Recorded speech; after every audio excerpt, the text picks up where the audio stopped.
A regular cheeseburger? I don't fucking know. Normal Mac. Not two of them though. Not two of them. I can eat a fair amount when I'm high, but I think 2 Big Macs would literally kill me, which you think would make me more attractive. Listen, that sounds like a win-win situation. Yeah, except I think it'd be a very uncomfortable way to go, and I'm not digging You'd that. go on the shitter. If 2 Big Macs is what's taking you out, you're going on the shitter. Right, And I that's not an don't want to attractive go like place to Elvis, die. though, is what I'm saying. Like, Yeah, like, it's been done. You have to figure out your own thing. yeah, You that's have to how figure out. Elvis You have to died. get your own shtick, Diana. Don't die on the toilet. That's Elvis Presley's thing. I don't want Elvis Presley's thing. Hold on, is That makes this fun of how us. I'm finding out that Elvis Presley died on the toilet? Yeah, you didn't know that? Sorry, I'm not Okay. freshening up on my Elvis Presley lore.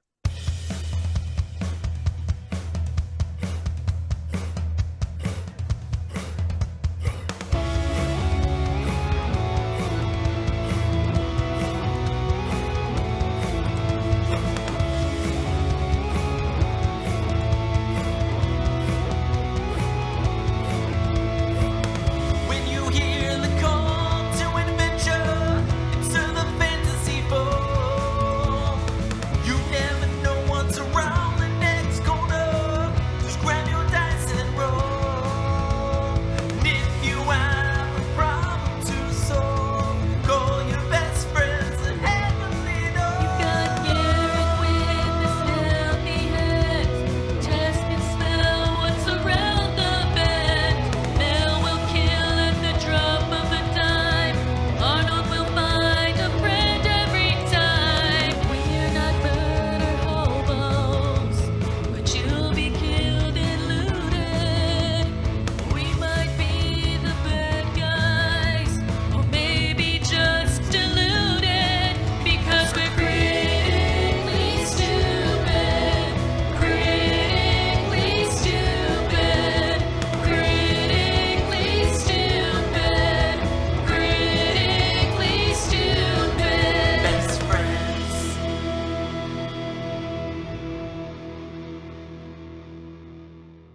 Now, Apollo, Is the this reason AA we're now? the reason can we we're do doing this like AA? twice. No, the reason we're doing this twice is because one time a guest I didn't know was our so names, sick.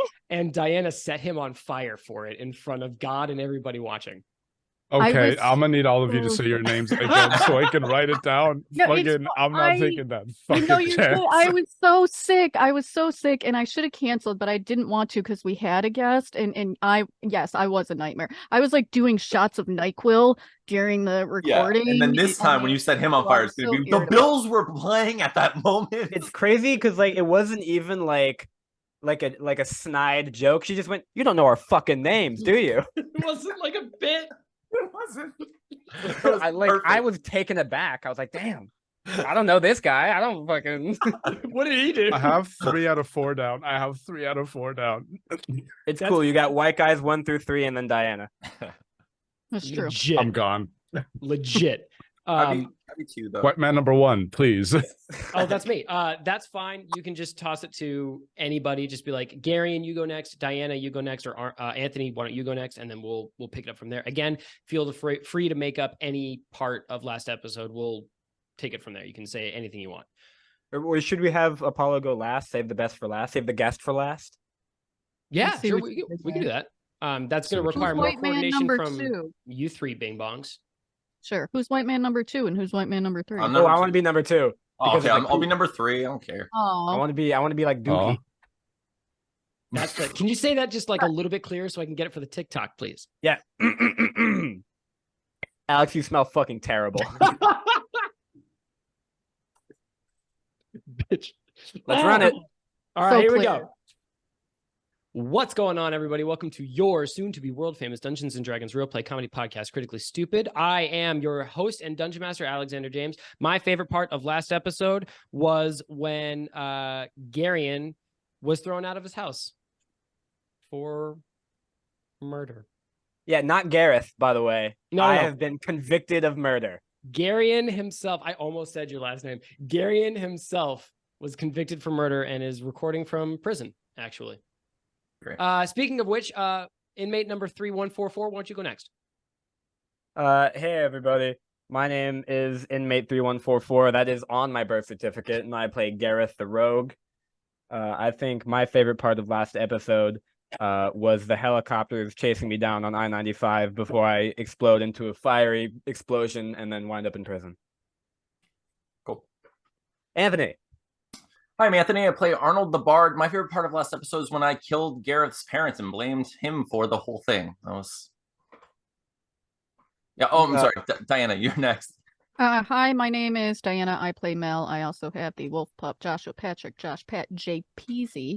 My favorite part of last episode was when I witnessed Anthony killing Garion's parents, but on the stand, I committed perjury and blamed Garion for it. So. Yeah. Oh fuck, that's me. Well, no, see, I was actually the pause there was I was waiting for Diana to actually say like we. Have I would get there, but it would have just taken me. I'm sorry. No, you're Apollo. You have nothing to apologize for. Dramatic Apologize. Also, you didn't recap last episode, Bestie. So it's a bubble episode, Bestie. Last episode doesn't matter. That's we just made up a whole crime spree that didn't I know. happen last Do episode. you think that Garion is actually in prison?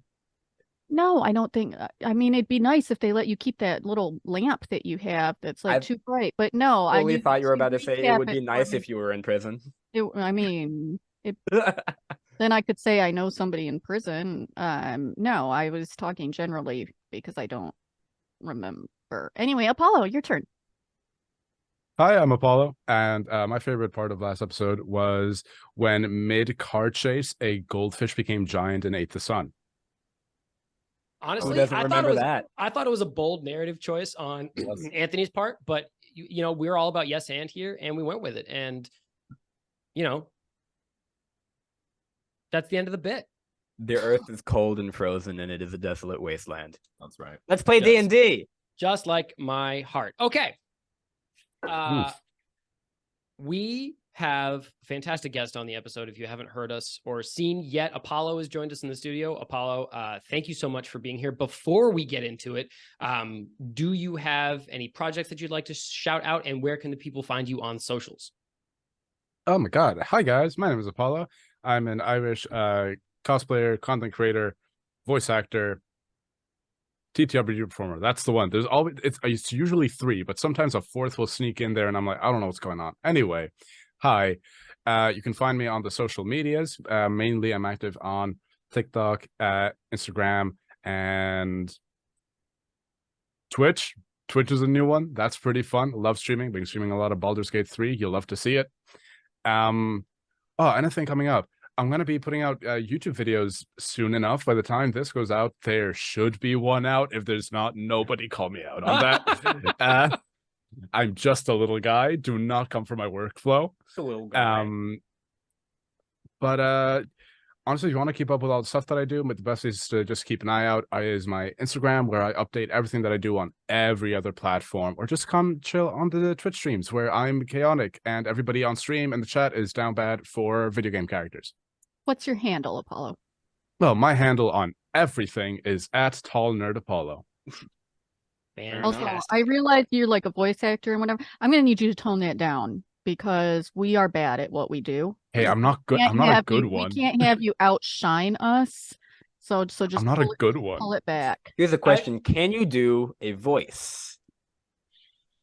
Passively. Oh, see? You're already making us look bad. It came out. It's so funny that you said like don't outshine us, because you were like Bestie, you're like, I have a glow in the dark bone shirt, and Anthony's like, I have El Gremlin t-shirt. This man is wearing a ruffled pirate shirt. He has already outshone us. Listen, I know I wasn't supposed to dress up in costume, but I did pick the scariest thing I could think of. I am dressed as a Bob Evans employee. Ah! Made that joke twice because we weren't recording the first time. The 4 people that are going to get that joke are going to laugh so hard. Bob Evans is a restaurant. It's not like an underground fucking. Oh, that's what that is. It's not like Fight Club. Hey, I'm Irish. I live in Ireland. I don't know what. Yeah, I don't think Bob Evans is. Nope. Has chain restaurants in Ireland Yet. Nope. We'll get there. We as a community will get Bob Evans to Ireland. Okay. Not a sponsor yet. We have a fantastic episode planned. This is our Halloween episode. Woo. This is a bubble episode, dear audience members. So this is going to take place in Waterdeep with the characters that you're familiar with, including one new one. But it will not be related to the plot that the gang is involved in regularly. So fear not, you don't need any context for this one. You can just hop right in and enjoy. So with that being Kind of like said, that time we killed Santa. kind of like that time we killed Santa. That With was that being canon, though, said, right? Santa had we it coming. are going to build a Halloween neighborhood festival for the fall atmosphere. So right off the rip, Anthony, there is a stand where community members and little kids can go bobbing for apples, except instead of apples, it's what? Ooh. Okay, have to keep it good. I'm gonna say eggs, but they're like painted to look like dragon eggs. Okay, so there are Are they cooked? there are. That's I a have to great interrupt question. You'll find out say- when you bite into them. It's the thing. I really Some are love cooked. that, Some are cooked. like It's in like so roulette. many of our opens here, we have worked in eggs into so many of our fucking opens. A weird and amount of our I- opens feature eggs. I am here for it. Dude, eggs are great. I can't think of a single meal that isn't improved by an egg. I mean, they're really versatile. Okay. No, you're right. You're right. I had to think about it, but now you're right. In Right. a well-to-do neighborhood in Waterdeep, I see it down by the Sea Ward, where the boulevards are wide enough that trees are planted on either side. The leaves are turning color and skittering across the cobblestones, all shades of red and orange and copper. And as they blow past a large mansion and yard fenced in with wrought iron black fencing, there is a stand where a gaggle of neighborhood kids in various costumes are bobbing for huge eggs painted to look like dragon eggs. And one of them whips up and like sort of nays his head out of the water and says, Hey, Alex, can't do you whip know and what that nay in the same means? sentence and not expect us to laugh at this. and says, look, Ma, mine's cooked. And he bites into it with gusto, shell and all. So in when you addition- say he nay, he comes out of the. Wait, Yep. what does that mean? No, you did it. You did it exactly right. He nays right out of the water and brags Nailed it. about how he got a cooked egg. In addition to bobbing for eggs, Diana, there is a pumpkin carving contest, but with a twist. What is the twist on a pumpkin carving contest? I really can't think of a twist on a fucking pumpkin. Like that's so straightforward. You're just carving a fucking. Are they? What are they? Pumpkin. Are they Um, using something weird to carve pumpkins? How would you carve a pumpkin with anything other than regular carving tools? Say Betsy? say anything. Say any word, and I will take it from there. This is fantasy. You could use anything. This is Say they the have. best setup Say ever. they have. Please Say they have anywhere. lightsabers. Say they have hacksaws. Say they're using mutilated hands. I don't care. They're just punching it real hard. Really With somebody's dark. dead hand. The pumpkins are carving them. No, oh God, that's horrible. I mean, I guess it's Halloween, but no. I think that they actually are they're huge pumpkins. They're special ones that have some kind of fantasy growth hormone. I don't know. Nice. So they're gigantic. Think like Cinderella's carriage okay. type size pumpkin. Okay. And they have to finish carving it within like only 2 hours. Okay. Which is kinda tough when you've got a ginormous pumpkin. And something about lightsabers. Cool. So They're involved tangentially. there's Mhm. there's a big lawn behind this black cast iron fence, and there is a section in kind of like a line where there are 8-foot tall pumpkins that several teams are in the process of carving. They've got ladders, some of them, and some of them are rigged up on pulley systems that they've strapped to the trees above these pumpkins, and they are in the process of carving them in a huge tableau of horror, cheered on by a gathering crowd drinking apple cider and the other like festive goers who are there for the pumpkins and the egg bobbing, and also Garion, a costume contest judged by who? Funny you ask. Actually, it is judged by. Whoa, boy, what's her name? Haligtree, Romalia Haligtree. Lady Romalia Haventree is judging the costume party. I love this. So She is, I think there's like a raised platform, maybe like a quasi stage with some hay bales and some smaller regular sized pumpkins, where there is an MC genially talking to Lady Romalia Haventree. She's just very casually for the day, sort of like a turtleneck with a robe over it. She's smiling, she's waving at everybody, she's shaking hands, she's being very congenial, but she's there to judge the costume contest. And she looks at a zombie who is wearing like sort of like red soiled gauze dripping from his hands and legs and face, and she says, now that is a costume. But of course, beyond bobbing for apples, beyond carving 8-foot tall pumpkins, beyond the costume contest judged by Romalia Haventree, everybody's eyes are on the podium on this raised platform with the hay bales. That is the grand prize for surviving the Hill Gauntlet Hallows Eve house. Apollo, what is the grand prize for surviving the Hill Gauntlet Hallows Eve house? Oh, the grand prize is a full horror drag makeover by one of Waterdeep's most famous drag queens. Incredible. Sitting on this never podium, wanted to win anything more.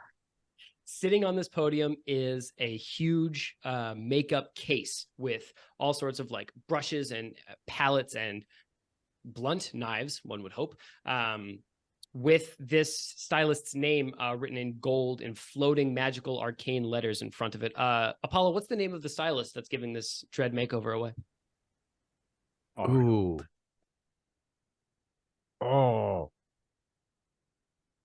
So I'm not the only one that freezes up on names. Fuck you, bestie. Just here's a pro tip, Apollo. Need to come up with a name? Just start talking. That's what they tell me. I cannot come up with a name to save my fucking Just life. make Just, like, sounds, freeze, throw in a and then- vowel yeah, every now Garion and just then. starts See, I have a talking. name, but I don't know. It's a bad name. No, it's give the it. No, first no, thought. we're here for it. I want the first thought, Apollo. Don't sharpen it at all, So the full name please. is Spook Ias S apostrophe Pook Uh-huh. Y apostrophe S. Ass is just ass. Ass is just ass. Everybody's favorite drag queen of Waterdeep, Spooky Ass, is giving away this dread makeover. And honestly, this is a prize that is very valuable. We're talking thousands of gold No. pieces. Did you have a- Sorry. Oh, wait. Oh, no, this is an American audience. I can't. No, that's a bad word in America. This is just a thing that we say here. No, please. I'm There is zero desperate for it. censorship. Cunt of Strahd. Nice. Cunt of Strahd is very strong. Ooh, okay. You know what it is? It's Spooky Ass, and then in parentheses, Cunt of Strahd, because that's her title. Like a wrestling nickname. Exactly. Cunt of Strahd is her title. Yeah, it's on her business cards. I'm so sorry. Immediately. Oh, I swear I made a serious character for this. Okay, so why? at the back end of this lawn is the Hill Gauntlet Hallows Eve house. It is a Gothic leaning structure that almost looks like it should have been demolished decades ago. It is crooked and leaning. The eaves hang on threads. There are spider webs gathered under the cobs. And as these skeletal leaves from the dying trees sort of blow across the porch, you can see the door, the front door, eerily squeak in and out as this cold breeze moves past it. All right, let's hear the squeak. Amazing. Just one squeak for you. Wasn't your best squeak, but I'll take it. Why don't you? And you know what? It was captured on audio though, which It automatically. was. bumped That it is up. true. That's true. That's true. All right, so Why don't it I is- what, Bessie? Why don't you go fuck yourself? It is getting late. The sun is starting to sink over the castle Waterdeep. The families with younger children are starting to pack their little kiddos up for some last minute trick or treating before they take them home for the day. But the older kids are staying out, and the true Hallows Eve spirit is starting to slip across Waterdeep as the shadows grow from the bottom of the streets, and people are starting to light torches and light street lamps. And there's orange streamers run from the house to the fence, and they're suddenly lit by like floating string lights, and an aura of Hallows cheer spreads across this lawn. Really quickly, I would love to know what your characters are wearing for All Hallows Eve. Let's start with Gareth. You motherfucker, give me at least a second to think. All right, let's start with Arnold. Oh, I'm dressed exactly like Gareth. Beautiful. Okay. So Arnold the Bard is wearing black wizard's robes with pockets dotting everywhere. Pockets on the sleeves, pockets on the breast. Now, here's the question, Arnold. Did you buy this robe or did you make it to look like Gareth's robe? Oh no, I made it to look like Gareth's robe. I did not buy this. No, I was thank just gonna suggest that Gareth lent it to him. I It's just the real one. also found normal reading glasses and just blacked out the glasses. Just sharpied the lenses just for sharpied his the sunglasses. lenses. So like my dark vision is for crap with the glasses on, but Okay, I'm wearing heard. them for the moment. Tossing it back to Gareth. What is your Halloween costume? I think I am dressed as the first president of the United States, George Washington. Okay. So Gareth is wearing a colonial shirt and ruffled coat. His hair is sort of like bound back. Did you whiten it, Gareth? No, my hair is naturally Hair is white, white. so. Oh shit, that's right. I'm so sorry. But I did get the like the side curls. You know what I'm talking about? The shitty like, you know what I mean? The club hair. All right. And Mel, what are you wearing for your Halloween costume? I am. We just got a touchdown, by the way. I am also dressed as Gareth. Okay. So but I put a little more like money and time and effort into the costume. So I didn't just like black out reading glasses or whatnot. Like it's good. I got all the pockets in the I spent a lot of time on it, and I really think that I pass as him. And you know what? Josh Pat also dressed as Gareth. Okay. So three He's the Gareths cutest with his goggles. Gareths and a George Washington is the sort of scenario we're working with here. It's actually so funny that you bring up your wolf pup Joshua Patrick, Mel, because we're going to turn to you standing in the middle of this neighborhood festival to see two young children who are actually playing with Joshua Patrick. One of them, the older boy, is probably can't be older than 7. He is wearing a voluminous cloak with a hood, and he is holding a little toy bow and arrow with a suction cup for an arrow. And he is dressed as Mel? He is in the process of feeding a piece of apple to Joshua Patrick, who is, wait, let me roll for it. Cute as hell. Loving it. And cute as shit. Cole is accompanied by his younger sister, Belly, who has introduced herself, although it is kind of hard to hear her because Belly is wearing an entire pumpkin over her head with 2 holes carved out for the eyes. So she's kind of staring at you through pumpkin binoculars. He's completely safe from Enderman, though. I'll tell you that. Wow, that's a niche Minecraft joke if I ever heard one. I love it. It's fucking the best-selling video game of all time. Do not tell me it's niche. Anyway, we're old. Gary. Cole the Ranger turns to you, Mel, and says, "Oh, excuse me, I'm sorry to I was just feeding your dog." I mean, he likes apples. Apples are healthy. That's okay. He's pretty good at sniffing out if there was anything nefarious with it, so that's all right. I don't know if you could tell, but I'm a ranger. I could tell. Better not see any. If you see any ghosties, you let me know, and I'm going to shoot them with my arrow. Yeah, we can go after him together. I'll also shoot him with my arrow. And Wait, I haven't your seen arrow? him, though. Are you? Yeah. Still Still Are carry you my a ranger too? Yeah. No. You look like a wizard not slash Halloween. rogue. Well, yeah, it's Halloween. You look like a dipshit with cargo pockets. I know, right? But that's what he does every day, and I just thought it'd be funny. Cole introduces himself. He says, "Hi, my name's Cole," in his accent, and he introduces his younger sister Belly, who says, "Thank you for letting us play with your dog." You are very welcome. I love your costume. I see like it's big enough that it keeps people away, and I'm a big fan of that. Mom said that I shouldn't wear this pumpkin on my head, but I said that it was a better idea because now nobody can see my face. Agreed. Your mom knows nothing. Cole says, "We're gonna join in the Hill Gauntlet Hallows Eve house. We snuck out of the house to be here. We're gonna win." Hell yeah.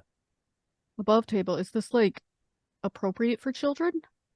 We're gonna, hey Bessie, we're gonna fucking. We don't know find yet. out. Okay. I didn't know if I don't know. Maybe So it's cool because they're fake, imaginary, made-up children, so they can die. It's totally fine. Well, it kind of changes my like if it's really scary and not for children, then I like to think I'd try to dissuade them from doing it. But if it's okay for kids, then No way.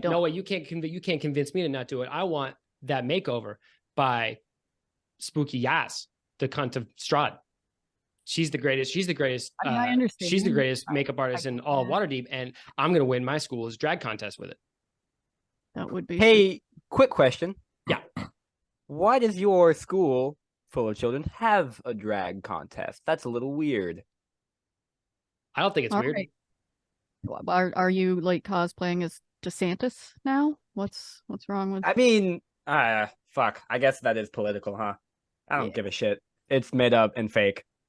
So No, they recently added it last year because we got rid of math, and then just sort of like Okay. now it's drag instead.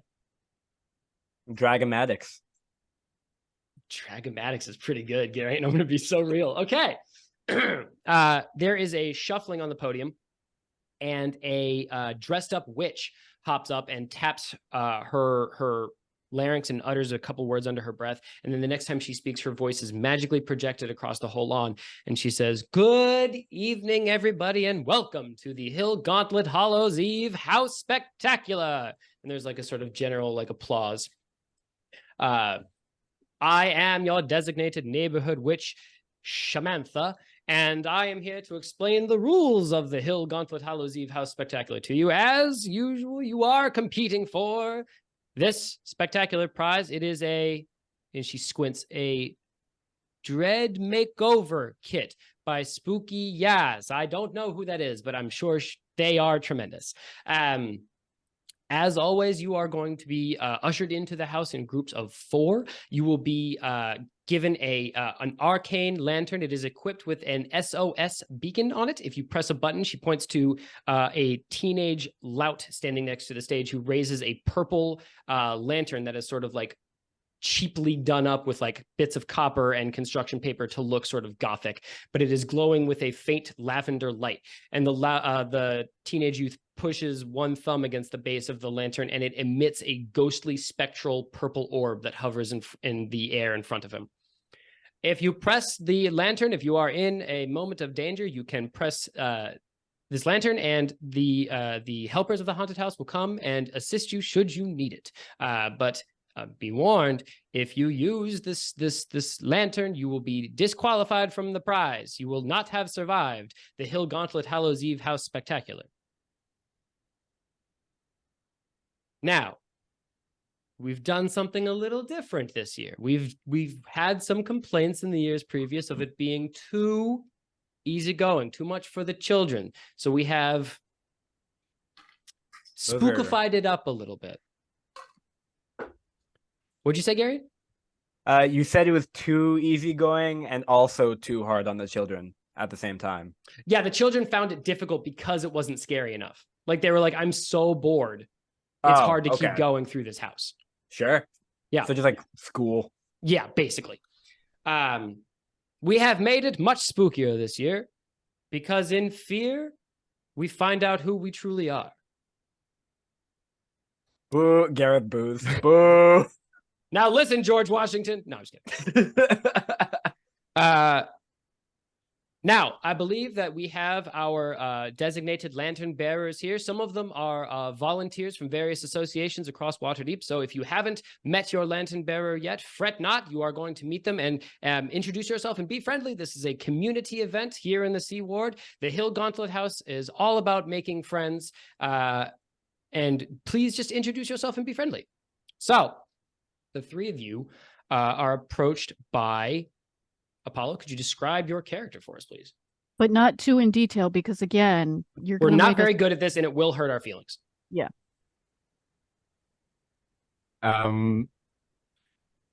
Approaching you walks a dwarven man, short, stocky, built like a brick shit house. Oh, hell yeah. You know the vibe. He's wearing the uniform of the City Watch. So, you know, the armored pauldrons, he's wearing the colors. He has a hand axe on his belt and a enormous greatsword that is probably like bigger than he is. Oh, hell yeah. Like guts. It's anime girl logic of like the hammer is 20 times the size of the character. The great sword strapped to his back. Look at him, the man is scruffy. He has eye bags from like clearly not having slept in a while. And as he's approaching, am I approaching them or are they approaching me? You are approaching them because you have been given their names and somebody pointed them out, a volunteer of this function, as like that is your group because you have a lantern. Perfect. In the lantern light, you see the hair is kind of like that military kind of like buzz cut, but he still has the enormous braided beard that most dwarves would have. It's a large scar over one of his eyes that goes almost in the Thor Ragnarok eye patch style, where like the scar is artistically detailed on the eye patch itself. Hard. And as he's walking towards you, lantern in one hand, he's absentmindedly using some cantrip or something to write a letter as he is to dictate a letter as he is walking towards you. As he's walking towards you, you would be able to hear him just say, "My dearest brothers, fear not, I won't be there tonight, but everything will be all right. Picking up a couple extra patrols isn't the worst thing in the world, and by the time this season is over, we'll be able to send all the kids to school with everything they need. I love you all. I would do anything for this family." I love you too. And Listen, Apollo, I love you so much already. You're amazing, but I distinctly recall telling you not be good at this, okay? Because we are a year in, and what my character looks like is still a little foggy, and you're hitting me with scars and swords. You gotta dial it back. You're making us look bad. That was I don't get to be a player often. I'm just happy to be here. That was the best description I have ever heard across any medium of D&D I've ever played. Holy shit. Y'all got me giggling and kicking my feet for real. The little letter folds itself into a little paper airplane and just shoots off into the night sky. Zebra says, This is like "All the right then." coolest one. Go ahead. I'm sorry. I'm a big fan of him. He sounds cool. He sounds hella cool. Right. As he approaches you, he just looks at you all, takes a deep breath. "All right then. My name is Officer Ironblade, and I will be your lantern bearer for tonight." Gareth goes to extend his hand. "My name's George." I'm sorry, Garion, can you do that with the wooden teeth, please? You know what? Let me go put in my retainers. Yeah, actually, that'd be great. I'm pretty I'm sure not cutting this silence at all, by the way. This is valuable airtime that's staying in. there will be no silence Oh. here. But I'm pretty sure the wooden teeth thing is a myth made to make it's supposed to make George Washington look better. He actually used teeth from slaves, which is real fucked up. So If Garion That's comes back, nasty as if hell. Garion comes back with slave teeth, I'm kicking him off the show. as well you should. What the It's fuck just are because slave we're trying to teeth, make my our man? founding fathers look better than I'm sorry. Time they out. were. They What were the all fuck? mediocre white dudes. What George are slave Washington, teeth? The wooden teeth is it's a myth. He did have essentially dentures, but he used teeth from slaves. It's fucked up. Our history is so fucked up. They just breezed over that in Hamilton. Like they didn't mention I that. was about to say that wasn't it, Hamilton. It wasn't. That song would have gone hard as shit, though. Can we all just agree on that? Like Lin-Manuel Miranda would have busted out. No, a but what banger rhyme for do you that. get? What bar do you have to rhyme slave teeth with? That's a difficult job. I mean, He could do it. I think I- Lin-Manuel Brave was me. up to the challenge. I really, really hope What Bar Do You Have to Rhyme Slave Teeth With is the title of this episode, because it doesn't get better. It doesn't get better clickbait than that. Okay, Garion. Yeah. Okay. Gonna pop them out a little bit so it really fucks up how it talks. Hey everybody, my name's George. George, all right. What are you supposed to be? Some explorer? Or... I'm the first president of the United States. George. George Washington. This isn't even a costume. This is just who I am. Gareth is like really trying to go for this disguise because he is like not exactly Garrett's cool like a with the method fucking actor police. who's just like disappeared into this role. No, it's because Gareth doesn't want to get like arrested. This man is a police officer. Oh, that's a good point. Okay, Arnold and Mel, what about you? Okay. So Arnold kind of like sneaks over. He's like, "I'm gonna steal your friendship because I've been told that you might be in the market for friends, and I am a thief, not a thief. I'm a wizard thief." And I like stick my hand out to shake his hand and become his best friend. because I'm not a good actor as my best friend because I don't know what to do. Yeah. Yeah, can So you that's roll cool. for best friend actually? Ooh, can I do? No, we're gonna save that one. We're gonna save that juice for later. I just kind of give you the solid military, just stern handshake. I love it. Handshake, just nod and everything. He has this like look on his face of just get through this night.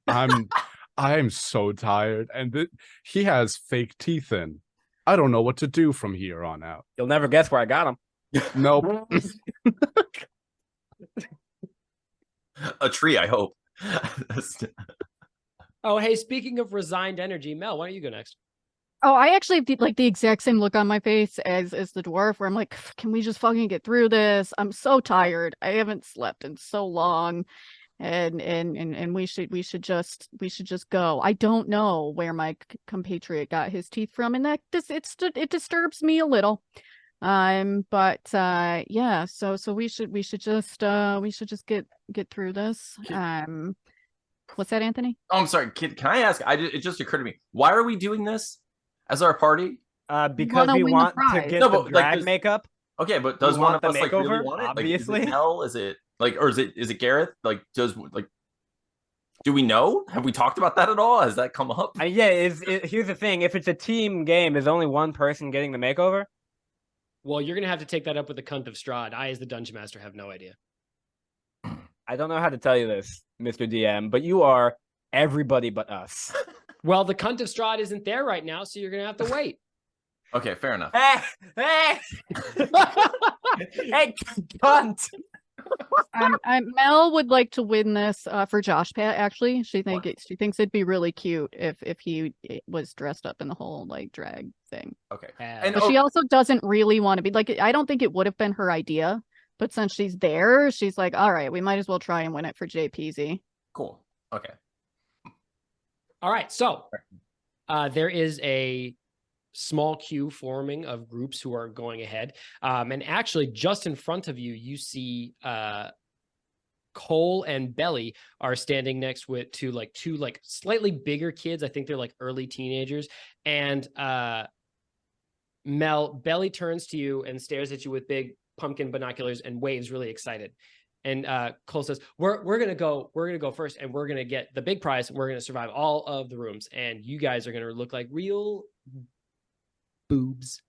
You take that back! You take that back! I'll kill you! You take no. Please don't threaten me. I am a child. And the procession moves as these groups go, and there's a costumed hag standing at the door of the Hill Gauntlet Hallows Eve house, who is letting these groups go and sort of timing them. There's actually a fairly big gap between groups. It's like close to 5 minutes per group as they sort of like usher them into the house. And you can hear moving closer and closer to the house. There's screams that are echoing from the rooms inside. And there's like deep guttural laughter and high-pitched cackling and all of these great haunted house sounds. And by the time they reach the door in front of you, Cole and Belly are practically vibrating with either excitement or fear. You can't quite tell which. But then the green-faced hag standing at the door ushers them through and says, "Be careful." And then it is your turn. As you are waiting, the hag, who's just sort of making polite conversation, asks you, Apollo, I'm so sorry, what is your character's first name? Oh, Branton, Branton. which is a weird ass name, but yeah, that's what name generators do to you. I mean, it's not any weirder than the cunt of Strahd, so I'm Hey, a big fan put of some the Cunt of respect on Strahd. that title. oh, You're I'm a damn huge right. fan. I'm just saying on the weirdness scale, like I mean, that. if I had to choose between the two of them, The next time I'm asked to name something, I'm actually going to pull it from our live. It's going to be Gary Umple. There you go. There you go. FYI. Branton, this hag turns to you and says, "Well, Mr. Officer, how are you this evening?" Not very in the mood for small talk, but I'm well. Well, you're How gonna are have to you? smile. You're gonna have to smile for the kiddos. This is a community No. event. all I of us don't are know how old adults. these guys are, but they're not kiddos, and I don't have to smile for them if I'm not with children. Well, you know what they say. In fear, you find your true form. Boo! You Brandon, don't know give me fear. give me an insight check, please. Ooh, Also whoa. chilling. Oof. Mel is like just a huge fan of Bran. Like we are on the same level here. Not smart. Yeah. Yeah. While Apollo is rolling She's this kind of insight, hoping that you guys will be friends so she can show you like her crow's nest and stuff. It's where she goes to not interact with people. That is a 19. oh, for me. that's very good. Okay. Brandon, there's something familiar about this hag to you. Some sort of like, maybe she's got one of those faces that you've seen before on patrol, or maybe you've sort of like seen her face on like a poster before, but there's just sort of like something vaguely familiar about her. Ooh, nasty. Brandon will just kind of think to himself, right, do I know this person for good reasons or bad reasons? Before you can come up with the answer to that, you are ushered inside the haunted house. So, the first room of this haunted house is, you're ushered in to the left. Actually, before you move to the first room, you get a glimpse of the house proper. It's a big house. There is a massive central staircase that sort of like curves up in a tight spiral, but the edges of it are flanged with wrought iron to look like a spine that is sort of twisted on itself, curving up to the second story. There are heavy cobwebs dripping from all the corners, some artificial and sort of like cheesecloth fake looking, but actually as you stare a little deeper into this house, some of them are actual real ghostly gray spider webs. There is, like I said, screams and laughter and the deep crunch of machinery sort of like shaking this house as you walk through. As you turn into the first room, you walk through a heavy black curtain, presses like dead fingers against your face, and you walk into a street scene. There are two people on their knees, or people shapes, I should say, on their knees, wailing in fear. And there is an overturned carriage, sort of like built out of splintered pieces of timber and shredded canvas. There is a what appears to be a whole dead horse on the ground. And one of these actors turns to Arnold as Gareth and says, please, won't you help us? Please. Okay, so Arnold, as we were walking through, the whole time has just been mimicking all the like random screams and like spooky sounds as he's going through. He's going, ooh, ooh, and just like doing it. But as we turn that corner and he sees the dead horse and people on the ground, he goes, ah! And just like kind of like drops it immediately, and the glasses fall off of his face. He just looks down. He's like, oh, are you okay? Oh my gosh! And it's just he forgets that he's in a haunted house for a second and thinks that these people are in actual danger and wants to know if they need help. The other actor turns and grabs at Mel's cloak, sort of like tugging on a little bit, because this isn't a real haunted house where they're agreed not to touch you. And she screams, they're going to drop it on us. They're going to. And actually, from the ceiling falls a very crudely made mechanical sort of like paper mache blue whale that sort of like descends from the ceiling and shatters onto this carriage very gingerly. And there's like an explosion of blood that sort of like splatters both of them from the chest up. But not from the whale. The whale is fine. The whale is fine. I legit was going to make the whale joke the next time it came to me, so I'm glad that we're on the same page with that. You know what's crazy is the whale actually looks super dead. No, he's so fine though. Like He may with look his dead, but that family. doesn't mean like He's living his It's a best haunted house. life. He's a good actor, that whale. You know what it is? Yeah, it's an actual whale actor that they got who's fucking training at Fantasy Juilliard. It's And the he's- same whale? I think it's Like, the same it's the whale, same whale. actually. It's the whale that we gave him encountered. a taste of what it's like to live out of the water, and, Very and he's successful here whale. for it. I think Mel recognizes the whale. And does what? Well, first she would like Whale kind of first.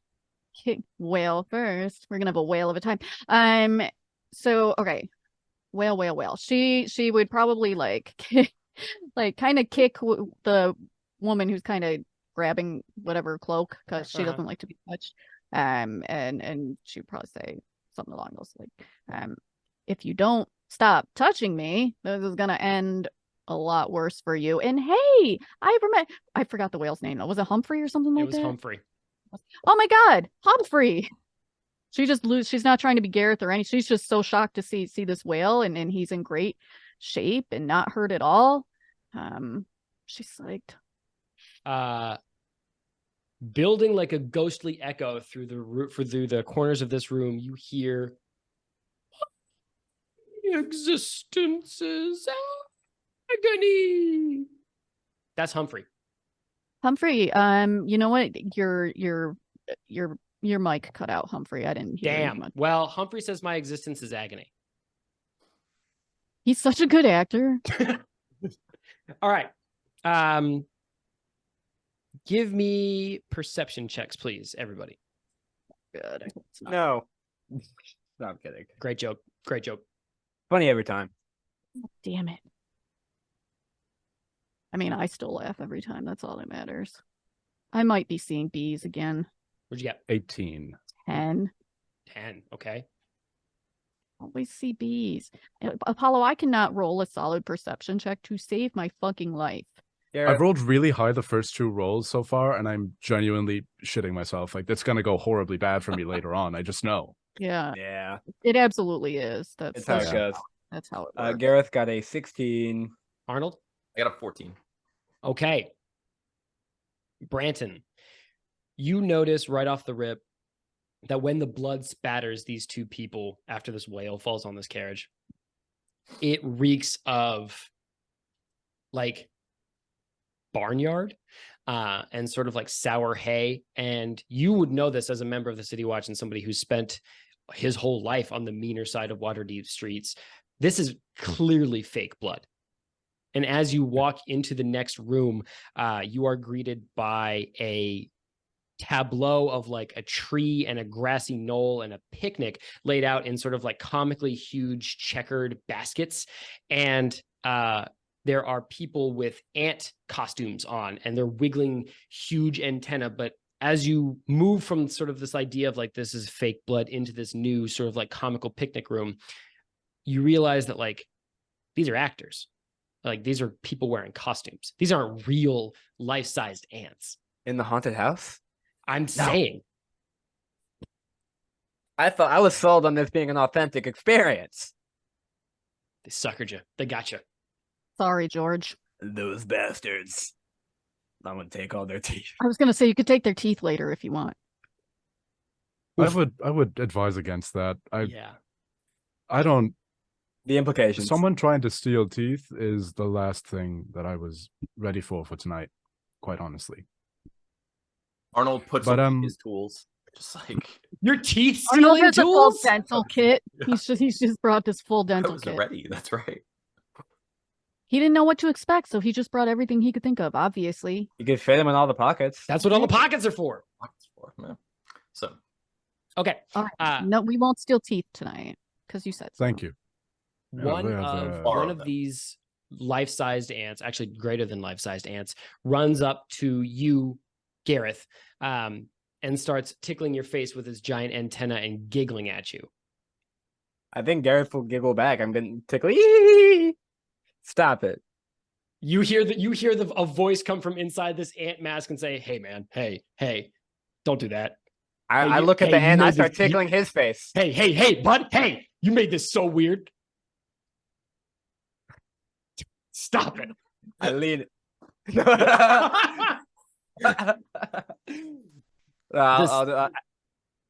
Go ant does not smooch you back.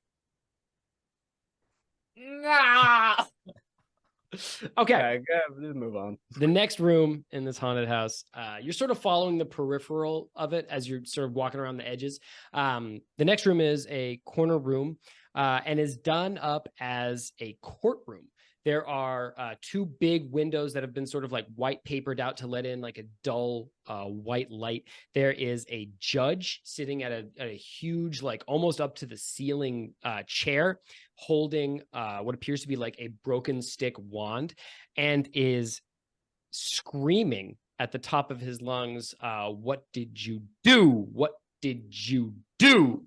Except every time he says "do" and casts down with the wand, there is a figure across the room from him on a table that is cracked open at the gut, and every time that wand comes down, there's a little splash of blood that sort of like fountains up from this frame. I think Gareth immediately like takes like he hesitates a little bit like I didn't do anything. I didn't. What do you mean? There is also sitting next to this sort of masked judge up on high, there is a figure in a flowing white robe sitting at what you presume to be a witness stand that is staring directly at Apollo as Branton. Branton in this room has just stayed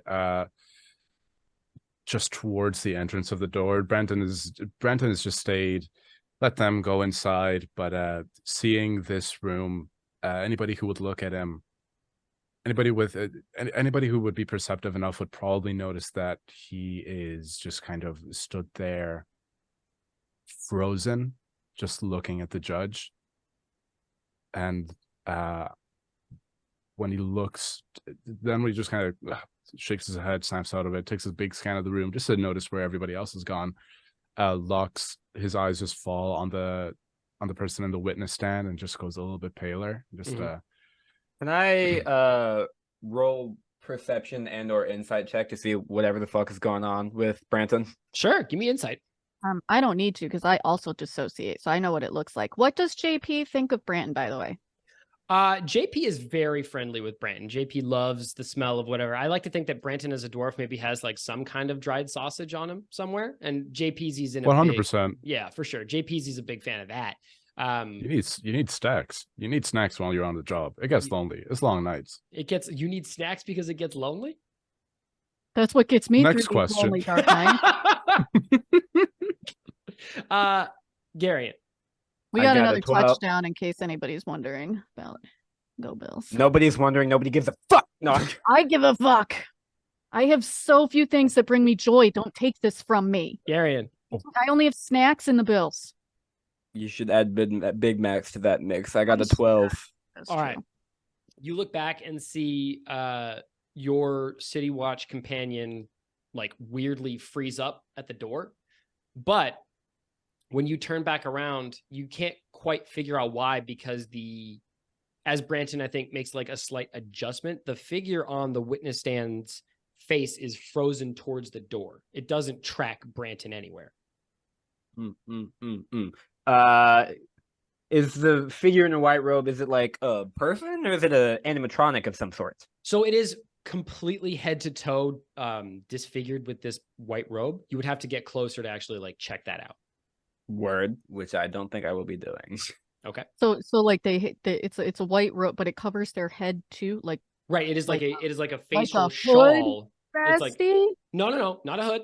Hey, A white pointed hood? That's There's- weird. Well, you said that I am worried because there was talk of teeth. I mean, where do you think George Washington got those teeth from? That's my concern Yeah, now. my boy. This is terrible. White pointed Oh my robe? Is this God. the clan? Oh no. God. Okay. I mean, there I'm is a a- little. There's a shawl covering this figure's face. A gray shawl. I was just in going to say, can we case. just change the color altogether? You know what? Yeah, actually, you blink and look, and it's a green robe. There we go. That's so Perfect. weird. Love it. Strange.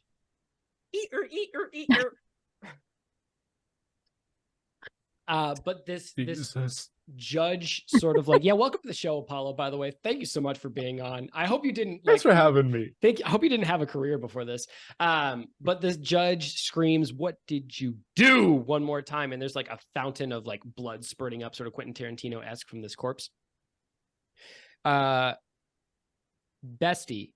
Josh Patrick starts sniffling, and growling at the figure lying on the table. And this is like an actual, again, it's not like an animatronic. It appears These to are all be actual. a real person with some incredible special effects makeup on them.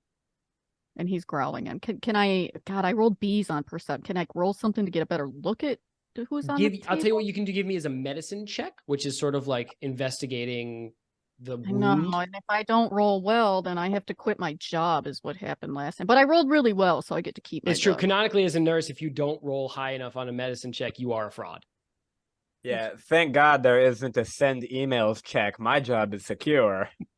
I send a lot of emails in my job too, though, because I'm not bedside. It's okay. I get to keep my job. Suck it again, poverty. I rolled a 19. Let's go. Huge. This figure has a gaping laceration around their stomach and gut area. And you can actually tell, Diana, that somebody has like ripped their rib cage open a little bit. Like it's brutally cracked in a lightning strike down the middle, exposing their sort of meatier organs. And Those are my favorite organs. What is the other option aside from the meaty organs? the wet The organs. non-meaty organs. No, hold on. I will argue that, with the exception of maybe your skin, all of your organs are wet all the time. Nah, fam. What do you think? What do you think? Let's just move on, man. But Oh, Mel, go ahead. as you get closer, you realize that the figure lying on this table low-key kind of stinks. Like he's actually like a dead body. It Like the wound is real, is what I'm gathering. Can I tell that? Well, hold on. Yeah, because Branton was able to smell the fake blood. Does this smell like fake blood again, or does it smell like normal Well, I real don't know. blood? Like JPZ being interested in growling lends itself to being like real, like an actually dead person. And if the wound looks real, I probably check for a pulse. That might be Nurse Diana. I'm sorry, but I feel like Mel. I've actually not. That sounds pretty reasonable, actually. all right. I like that. Yeah, yeah. So you stick your hand and do you do neck or wrist, Bessie, or elbow, or wherever you like to check a I would pulse? probably do neck and wrist because I want to see if they're getting into their periphery as well. Okay. I'm sorry. Okay, that's Nurse Diana. That's Nurse Diana. You press two fingers to the cold, pallid skin of this figure, and you press their waxy flesh in to check their pulse. And actually, you feel like a sort of like sodden squelch as your fingers press against what you assume to be rotten muscle fibers. And then when And the sour tang. the sour tang of the freshly dead. Thank That's you exactly so much, the face I Garion. made Apollo when he said it the first time. And then I argued that dead bodies I don't know that I'd describe it as a sour tank. Do I And then- feel a heartbeat? You do not. You feel a distinct lack of a heartbeat. But I can tell it's real. I would who of my group is standing closest to me? That's a question for your group. I think is standing closest? Gareth would be inclined to investigate the seemingly dead body after his initial. I didn't do anything. Where is Arnold? Arnold was standing right next to the guard, just kind of looking at his face and looking at the thing he was watching and looking at his face and looking at the thing he was watching and trying to figure out what was going on and feeling like someone else is also scared. This is great. So Arnold just goes, ooh. Since Gareth is the closest one to me dressed as George, I probably say Gareth, this body, it's real. It's really dead, and This looks super dead. So Arnold looks over at the guard and says, super dead. "Don't It's too worry, late it's to all fake. All of this is it's a haunted house." I was afraid of the first one. I'm talking only to the guard. I don't hear what they're doing, I'm assuming. I was like, I was Gareth, scared in the first room too. I was so scared in the first room, but don't worry, none of this is real, guys. Gareth cuts him off. Yo, this guy's fucking real. Branton, your sort of like group of people are focused up on this body lying on this table, sort of like half whispering to themselves. I think Mel would actually turn to Brant and since he seems to be part of the haunted house or whatever, and she'd be a little bit on edge at that point, but only a little because JPZ's a really good judge of character. So if he likes you, then that usually means you're good people. But she is a little wary, and she'd say, did you know about this? What is this? Quite honestly, it's a haunted house. It's a fiction. This is just like in the first room. There's pig's blood, illusion, magic, what have you. This is just I think at this, very well Gareth put will, together. like- so every time the judge like bangs the gavel or whatever, the blood like spurts up, right? Correct. So I think the next time that happens, Gareth is gonna like, hold on. Yep. We'll take a quick timeout. That's fine. These You things want to happen. just take a pee break here or no?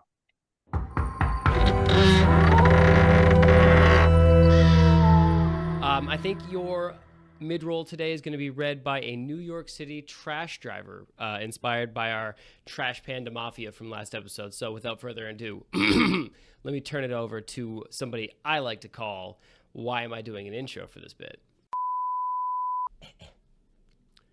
What's going on, dinguses? It's me, it's Big Mike. I'm here to talk to you about, I'm a little Australian, actually. You see, the guy that came before me said that I was from New York, but there was a little New York there, but now I'm actually a little bit Australian. So we're just going to sort of roll with this weird-ass voice that's coming out of this guy's mouth. There it is. There's a little bit more of the New York attitude. Okay, here we go. We're in the track now. We're in the groove. What's going on, everybody? Big Mike here.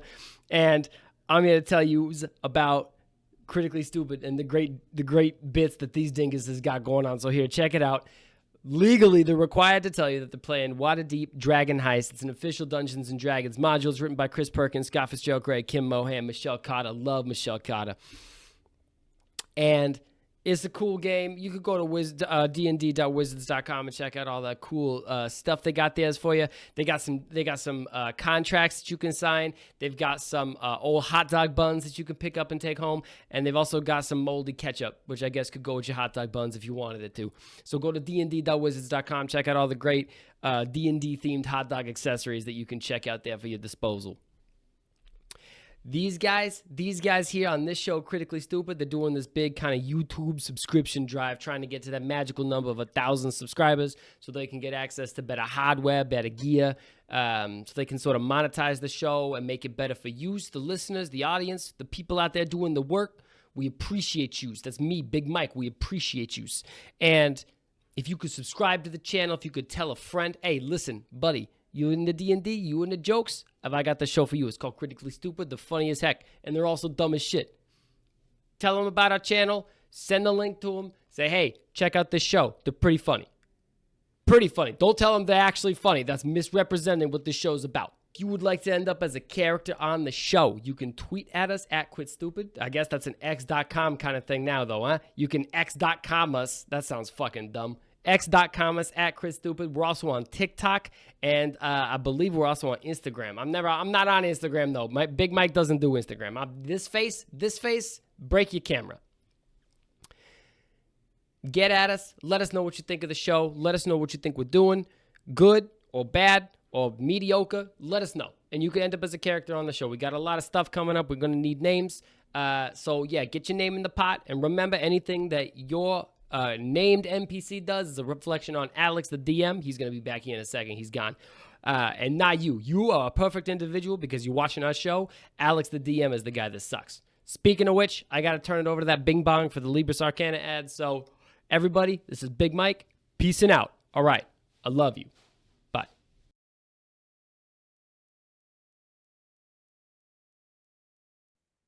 Anthony. Yep. Welcome to the hot seat. I'm so glad that you could be a contestant on Who Wants to Be a Dysonaire, the game show where we compete to answer trivia questions to win the fantastic prize of Libris Arcana subscriptions. Your first question for 1d6 is there, according to the famous writer Alexandre Dumas, there were three famous musketeers named Athos, Porthos. What is the name of the third musketeer? D'Artagnan. Nailed it. Absolutely. Well done. Sailed through that one with ease.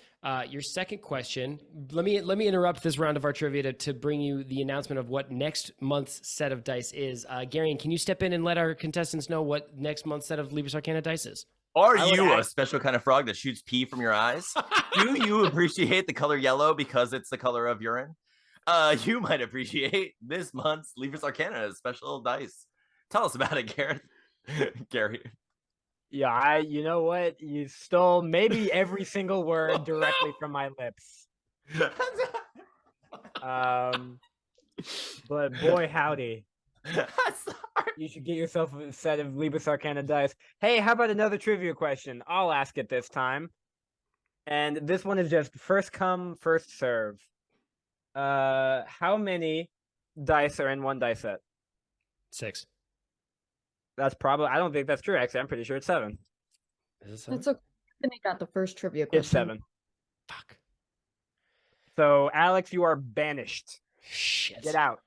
Wait, but I've got the big trivia question for the D20. Ooh. All right, fine. What is it? The ailment known as pertussis has a street name. That is what? Whoopi Goldberg. It is, in fact, Whoopi Goldberg. Thank you so much. Our contestant, Anthony, has crushed it. Diana, please tell our lovely contestant and audience where they can pick up a set of Libris Arcana dice. Go to LibrisArcana.com, use code STUPID20 and get 20% off your order. You can get a dice subscription. You can get leather covers for books if that's the thing that you have. If you want to just get 1 month of dice and then cancel, you can do so. It's easy peasy lemon squeezy. You don't even have to talk to a real person. Yeah, STUPID20. Stay hofunculus. Nope. See what it is, actually. This is crazy. We've talked over it, but the official tagline for Libris Arcana is Libris Arcana, dice for life. Stay homunculus. I'm Thank you, gonna everybody. murder Have a this. great night. Thank you for watching, everybody. We've been critically stupid. We'll be here all week. Woo! Go buy Libris Arcana.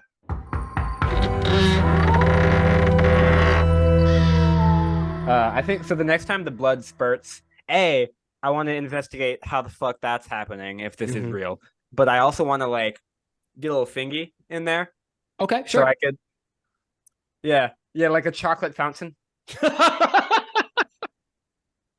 Okay, give me an investigation check, please, While Garrett. he's doing that, Mel would respond to Brandon and say, I know a dead body. Don't ask me why, but I know a real dead body when I see it and smell it. And this is real. Yeah, so I think Gareth, with his 19, by the way, will also like, depending on the result that you tell me immediately. Actually, please, what is the result of my investigation? Oh, thank you so much. I'd love to tell you. It's quite good. You sort of like dip a little fingy in this geyser. And Geyser. just 'Cause coming from from a- a guy. Yeah. Well, actually, we never gendered the dead body, so that would be a Oh, very nice context. Thank you so much. They use they them pronouns, you fucking pig. Luckily, guys, it's like plural. You know, like those guys. Damn So it. I've been beaten. You are actually pretty comfortable with it, Gareth, because as soon as you touch your fingertip to that geyser, it's sort of like warm. as blood typically is, Well, fresh. am I able to discern if it's human or not?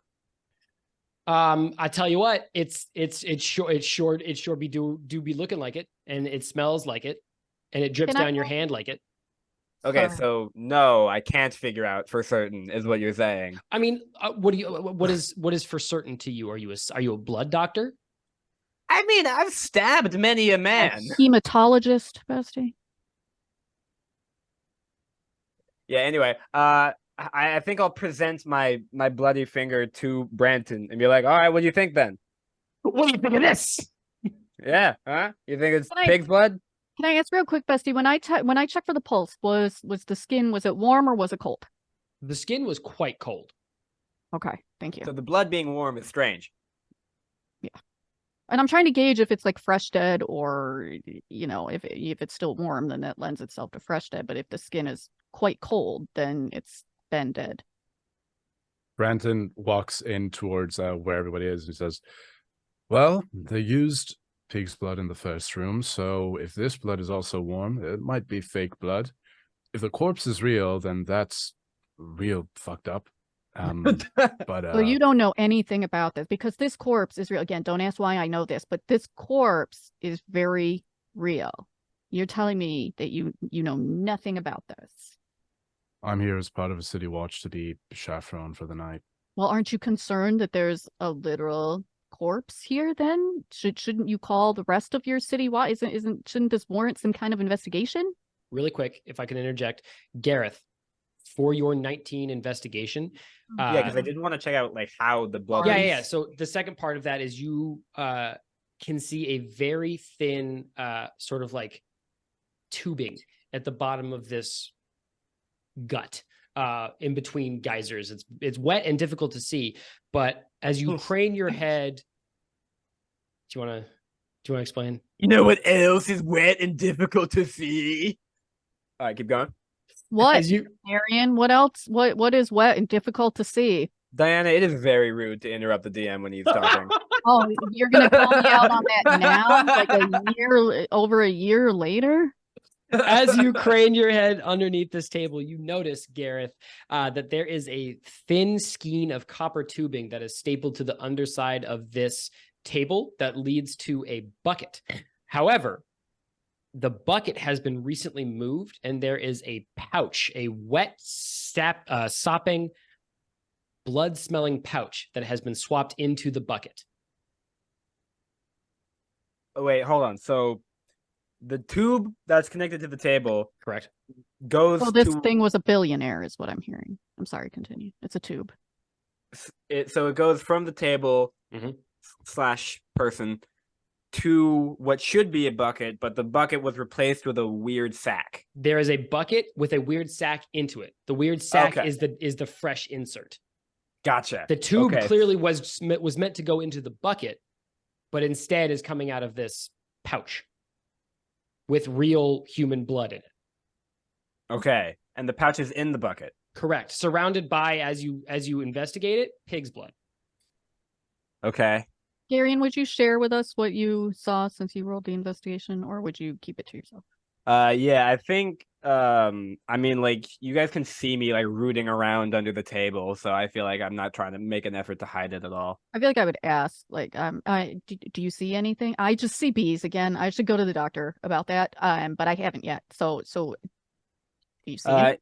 Yeah, so there's a bucket and a sack of something. What I assume to be blood, because it's sack connected to the, you know. Do you Well, they think certainly worked on the production value. if it's in a sack? Oh my God! Do you think someone's trying to like collect the blood? Does somebody want this thing's blood?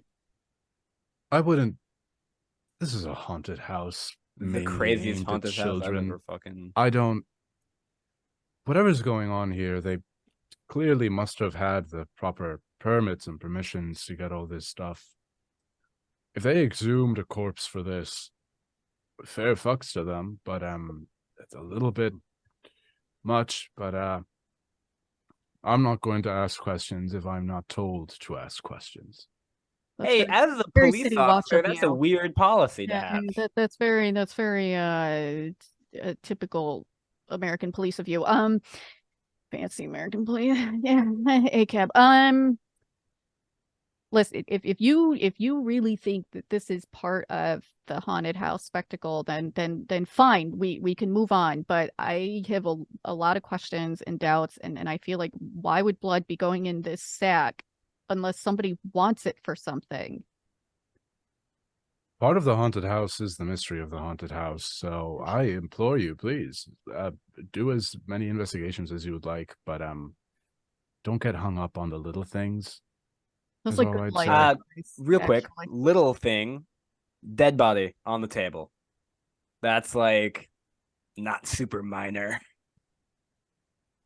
By the way, in case you guys were wondering, I'm dropping the weird R voice I do because George Washington is American and he doesn't have a British accent. Nope, he speaks normally. Yeah, Garrett's really Normally. in character here. Yeah, I said what I said. Bold call for our international guest. Okay. No, British people are I faking also their have accents. I also have a mainly American accent because I grew up on American TV. It's fine. I actually Well, did I've- wonder about that, but I didn't want to be rude. It's fine. I just kind of assume There's people like lore. move to Ireland later in life. Okay. There's lore. I'm glad There's we all the- I want questioned the it, but Apollo none of lore. us were gonna say we're gonna actually question. We weren't gonna ask it of you because that's rude. It is rude. Just Moving bring on. out the Spanish accent. Moving on to the next room. You all hear again the laughter and screams and clunking of machinery resonating throughout this haunted house. And as you walk into the next room, there is like a scuffling of feet exiting the room just as you walk in, as you assume that there's like a group that's just ahead of you, the one with Cole and Belly in it, that is exiting this room going into the next room. But you walk into a room to see piles and piles of gold coins. And sitting on them, they sort of like Scrooge McDuckian sort of like form this like huge pool, but then are sort of stacked into what appears to be a chair. And Yeah, I was sitting on this chair is a member of the City Watch wearing a slashed and soiled uniform, gripping the arms of this chair with a very tight grip. Important question: is it a live member of the City Watch? He blinks as you walk in. Mel turns to Branton and goes, "Friend of yours?" Do I recognize the person sitting on the chair? Give me an insight or perception check, please, Branton. Your choice. Oh, that's going to be an insight one. Yep, that's going to be an insight. Yep. Oh, that's a nat 20. No, it Nice. is not. Yeah, do you want to see? No. No, he hates that so much touch when a we try camera. to show him because you can't actually see it, like blurs It's it. so I'll fully so funny. unscrew my DSLR camera Right? and Yeah, point yeah, it. yeah. It's Okay. even funnier if you just like pick it up and be like, "See," because it like doesn't prove anything at all. Wait, It's- I have like it's a the second 20. handheld cam. Branton, yes, you do recognize this figure, but not from your band of City Watch mates, not even from the groups of City Watch that you've encountered in your patrols or that live in other areas of the city. You feel your extremities grow cold as you look at the familiar old face, grizzled, cut with a choppy beard that's been hastily shaved in patches, of Thenatus Silversong. What? You recognize him, of course, from the trial and the subsequent hearings. And Thenatus pulls himself to his feet. He's an imposingly tall figure, if a little gaunt. You can see shadows cut underneath his cheekbones and the clear signs of like rapid and recent weight loss. And he points a finger at you, Apollo, and says, "Don't you remember me, boy?" There's some kind of sick joke. And he takes a stumbling step forward and repeats his question again. "Don't you remember me, boy?" Except this time there is a wave of stinking iron and his hands start dripping blood. Normal. Totally. Also, is this guy's name is it like Thanatos or like Thanatos, like the Greek god of death? Thenatus. Ah, okay. Thenatus. It's just a name. Right, thanks, I missed it. I thought that was going to be like a clue of Yeah, some me sort. too. Hey, not all clues are for you. Wow, you mean it's not Player all about characters? me? Are you giving clues to NPCs? I'm giving clues to the guest. Oh, speaking of diving, that's what I'm doing in these gold coins. Cool. You would notice Scrooge immediately, McDuck? Gareth, they are wood painted yellow. Gareth kills himself on the spot. That's my shtick, and I don't appreciate you trying to take it again. Get your own joke, Garion. Seriously. Apollo. Branton looks at Thenatus as he's walking down and just says, "Thenatus, is that really you?" You thought you could get away with it. This Ah. one. You thought. He grins. You thought you could just walk free on these streets. And he grips the soiled uniform that he's wearing and he tears it a little bit further. And he says, "This doesn't mean anything. If you wear a soiled uniform, if you sully the clothes that you put on your back, it doesn't protect you. You don't just get to walk away." Digging up Hand past trauma, huh? on- Happens to the best of us. Hand on the hilt of his sword, not having drawn it yet, but just hand on the hilt, just says, "Right, actor. I'm going to give you one chance to turn around, walk away, and sit back down on that pretty little chair, or you and I are going to have a problem." Hey man, it's all fiction. Give me an intimidation check, please, Branton. If Mel saw him reaching for his shit, I mean, she would instinctively also kind of start reaching for. Sure. hers. Mel is waiting for an excuse, to be honest. Arnold is sneakily stealing wood and gold. Okay. Arnold, you're shoveling just like Filling in wooden, the pockets. Just wooden doubloons into a That's pouch, right. just like, oh my God, I'm going to be rich. 100%. It's the thought that counts, really. Yeah, true. Brandon? That's a 19 on the intimidation. Okay, Damn. yes. Nice. You see this older bearded figure's face sort of like fall, and the blush of righteous indignation sort of like pales back out, and he turns and totters back to his chair and sort of collapses and says in a now broken voice, "You took everything from me." When life is like Marvel movie. Really stealing the I've goods out of given- this scene. So sorry. Does Mel I've hear any given- of this? Yes. Branton. Just a hand coming down from the hilt of the blade. I've given everything to this city, and you would do well to remember that. Right, everyone. Is there anything of value here to you for the haunted house, or are we moving on? What the hell is, what is going on? She's still gonna be tense, kind of like hand on bow, like Sure. what? There's a real dead body. You happen to know this guy. What is going on? What's going on? The actor's doing a fairly accurate portrayal of one Thenatus Silversong. He was a fellow member of the City Watch. He was accused of corruption, and he tried to bounce it back on the people he worked closely with. Dishonorable. Cowardly. Some have called him worse.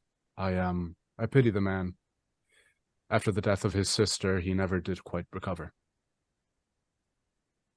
But this is oddly personal for... Yeah, I've never seen a haunted house that like house. personally goes after Yeah, that's Like- a little.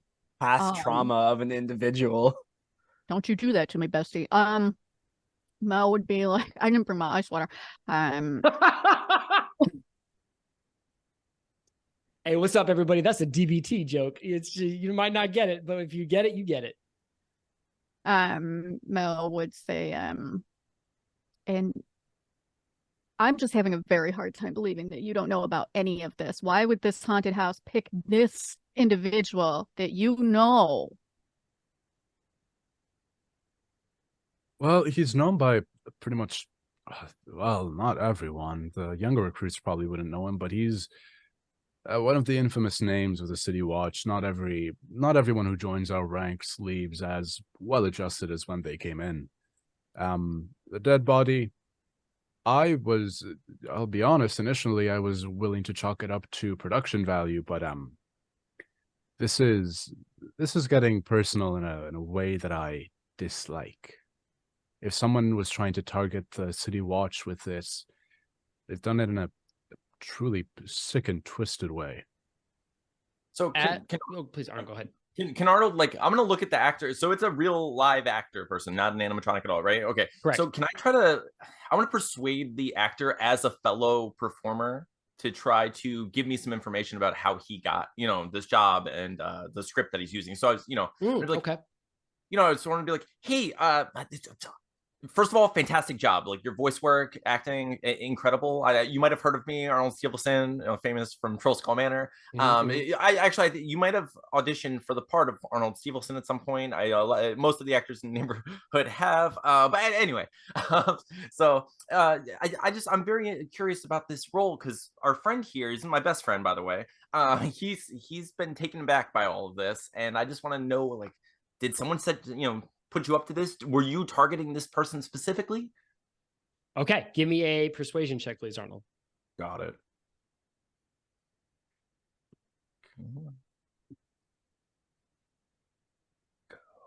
My snack isn't too crunchy this time, bestie. Bless. What a thoughtful thing. I could actually hear it on the live when I went to watch. Oh, it could again. you? Oh, could you? Oh, that's crazy. Could you hear your crunchy ass snack that you brought to our professional audio recording? Wild. You love Professional editing audio my recording. crunchy snack. I got a 27. What? I God got damn, a nat 20. Arnold. I got a nat 20. Look at you go. Okay. All right. Arnold, you get close to this actor Sort of, I see you sort of like sidling up, like shuffling through these wooden coins that you've stuffed full of your pockets, and I'm penguin waddling at this you point. penguin waddle over to this actor, and you sort of like appeal to their thespianism to sort of like tell you what the down low is. And this man reaches out and grabs your shirt front with his still dripping with blood hand and pulls you closer. And smooches you right on the nose. And then says in a cold whisper, "No one here is acting, child." Damn, these guys are good. With that, couple of things happen. Joshua Patrick's ears perk up and he immediately looks at the ceiling. The four of you hear those screams and giggles of laughter and all the things that I've just described suddenly fall away. And there's a single piercing shriek of true horror that breaks through everything else and echoes through the halls of this house. And then you all hear a horrible grinding sound, like stone against stone, gravel moving gravel, rock this house, literally. And the door to the next room clicks and swings open of its own accord. And this actor looking at you, Arnold, says, "Walk on, boy. There's more to discover." I am legally an adult human person, or half-elf person. I don't. I have a name. Don't call me boy. I'm what is it? 89 years old. Yeah, I'm so old. at You this see how white my hair is? just matted with the white, like oily makeup that I use. Oh, it's like chalk. It's just like loose chalk that you've just clumped on your head. It's So- not even like chalk powder. It's like sticks of chalk that you just kind of like. So okay, like, is there anything I can do? Is there a way I can tell if he's lying or not, or if there's some sort of spell going on? I'll tell you this without an insight or an arcana check, Arnold. There's no magic. There's no lie that you can see. Right. Okay. This dude is like burning up your eyeballs with his. However, due to Brantwyn's fist still clutching the hilt of his greatsword, he is firmly planted on that chair. Yeah. Okay. If he's grabbing Arnold, by the shirt and Mel's already on edge, I mean, I think she would definitely pull her arrow and point it at him and be like, "You need to let my friend go." He does. He pales in the face of the threat and lets Arnold go. I think Gareth is just like really skeptical. Okay. He's like, guys, we're getting that goddamn makeover, and they're trying to trick us out of it. All right, this is a haunted house. It was a real body. Yeah, it's a haunted house with amazing set production value. And they may have committed a few crimes, but I'm not about to believe in any ghosts or past trauma, because in order for that to happen, we need to be drugged by Floon. That's fair. I don't believe in past trauma, Garion. Fact. Thank you for weirdly trying to avoid my last name earlier, but not this But- time. Then just dropping it like that. I'll just cut it out. I'll just bleep it. Yeah, I'm actually thinking of just like going by Garion, like Cher or Teller. Oh, yeah. All right.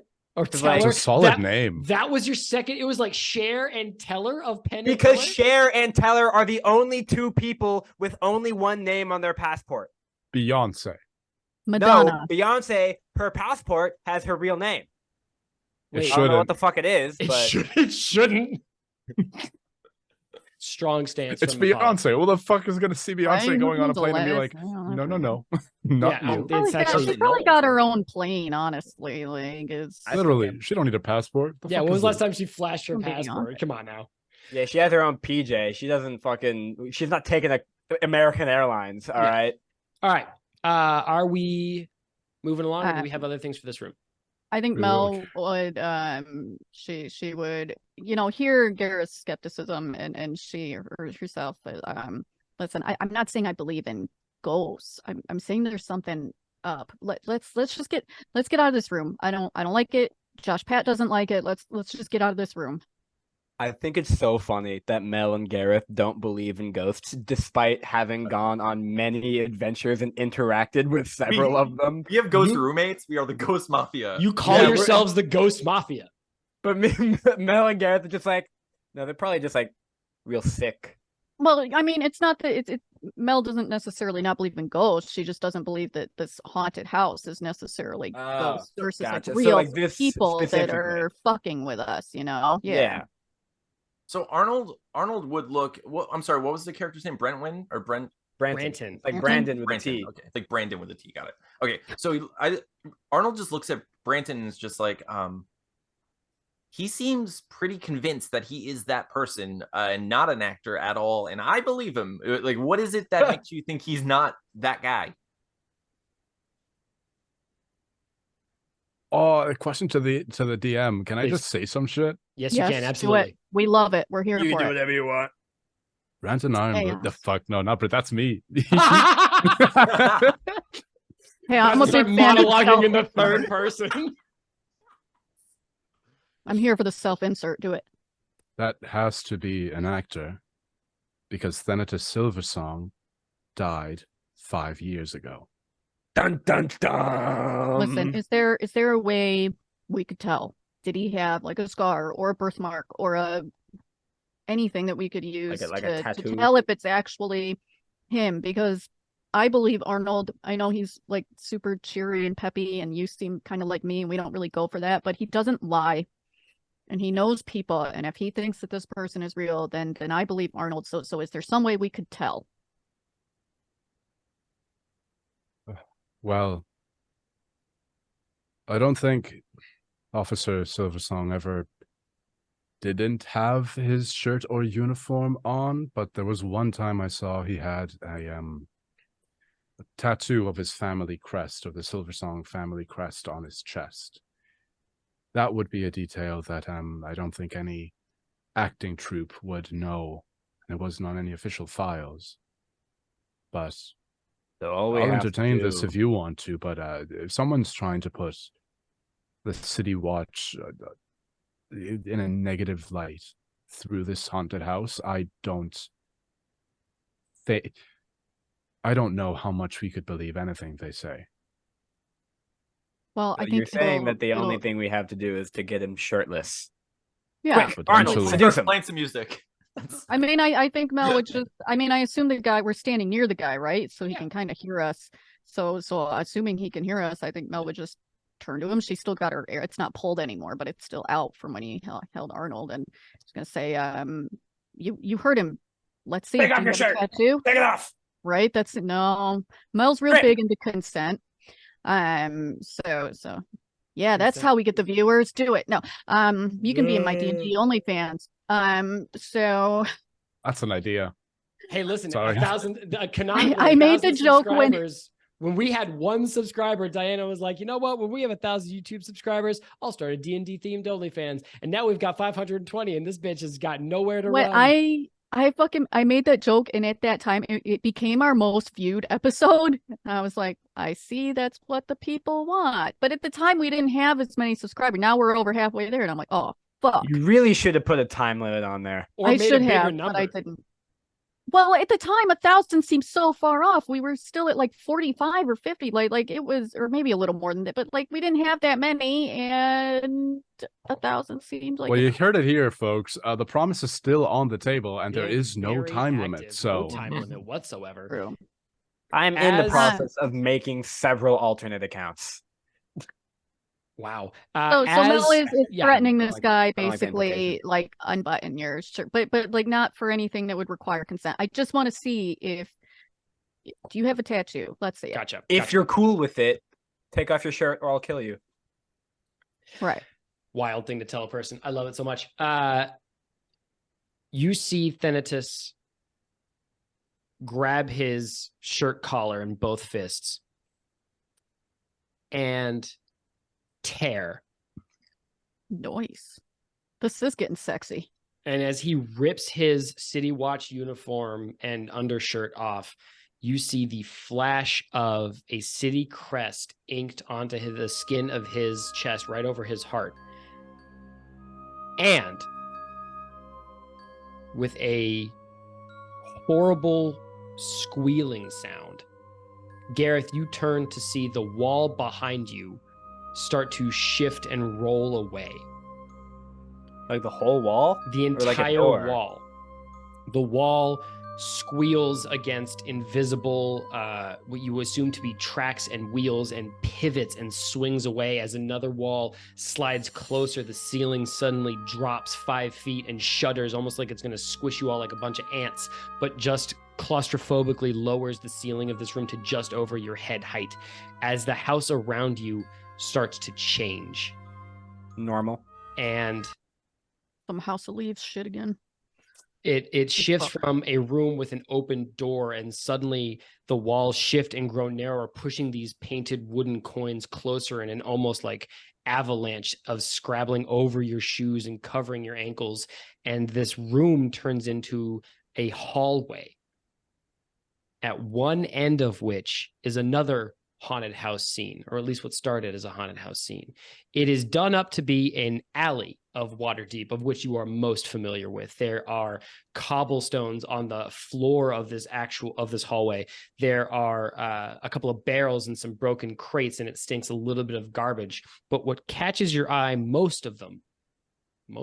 Yeah, whatever. What catches your eye most of them is Most of the eyes. Most of my eyes? Most of your eyes are caught by a Not figure- all Well, of one them. of Arnold my was eyes scratching. Like can't be 1.5, caught. or Arnold was like doing this.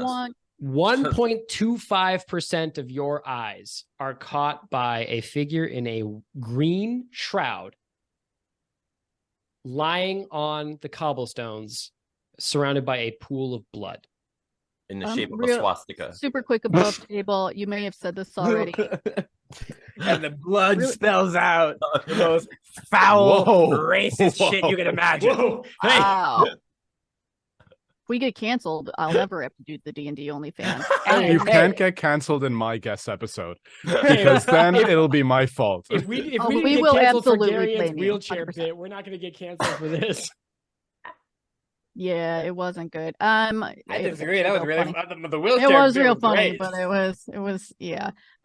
So anyway, above table, did you say what happened to Thanatos when the room shifted? I might Thanatos have is still sitting in his chair. He has Okay. not budged. In fact, his eyes are locked on Brenton's fist, which I still see as on the hilt of his sword behind Yeah. him, as a fairly suspicious person. Yeah. So even though it's a hall, we still see the scene with Thanatos and everything.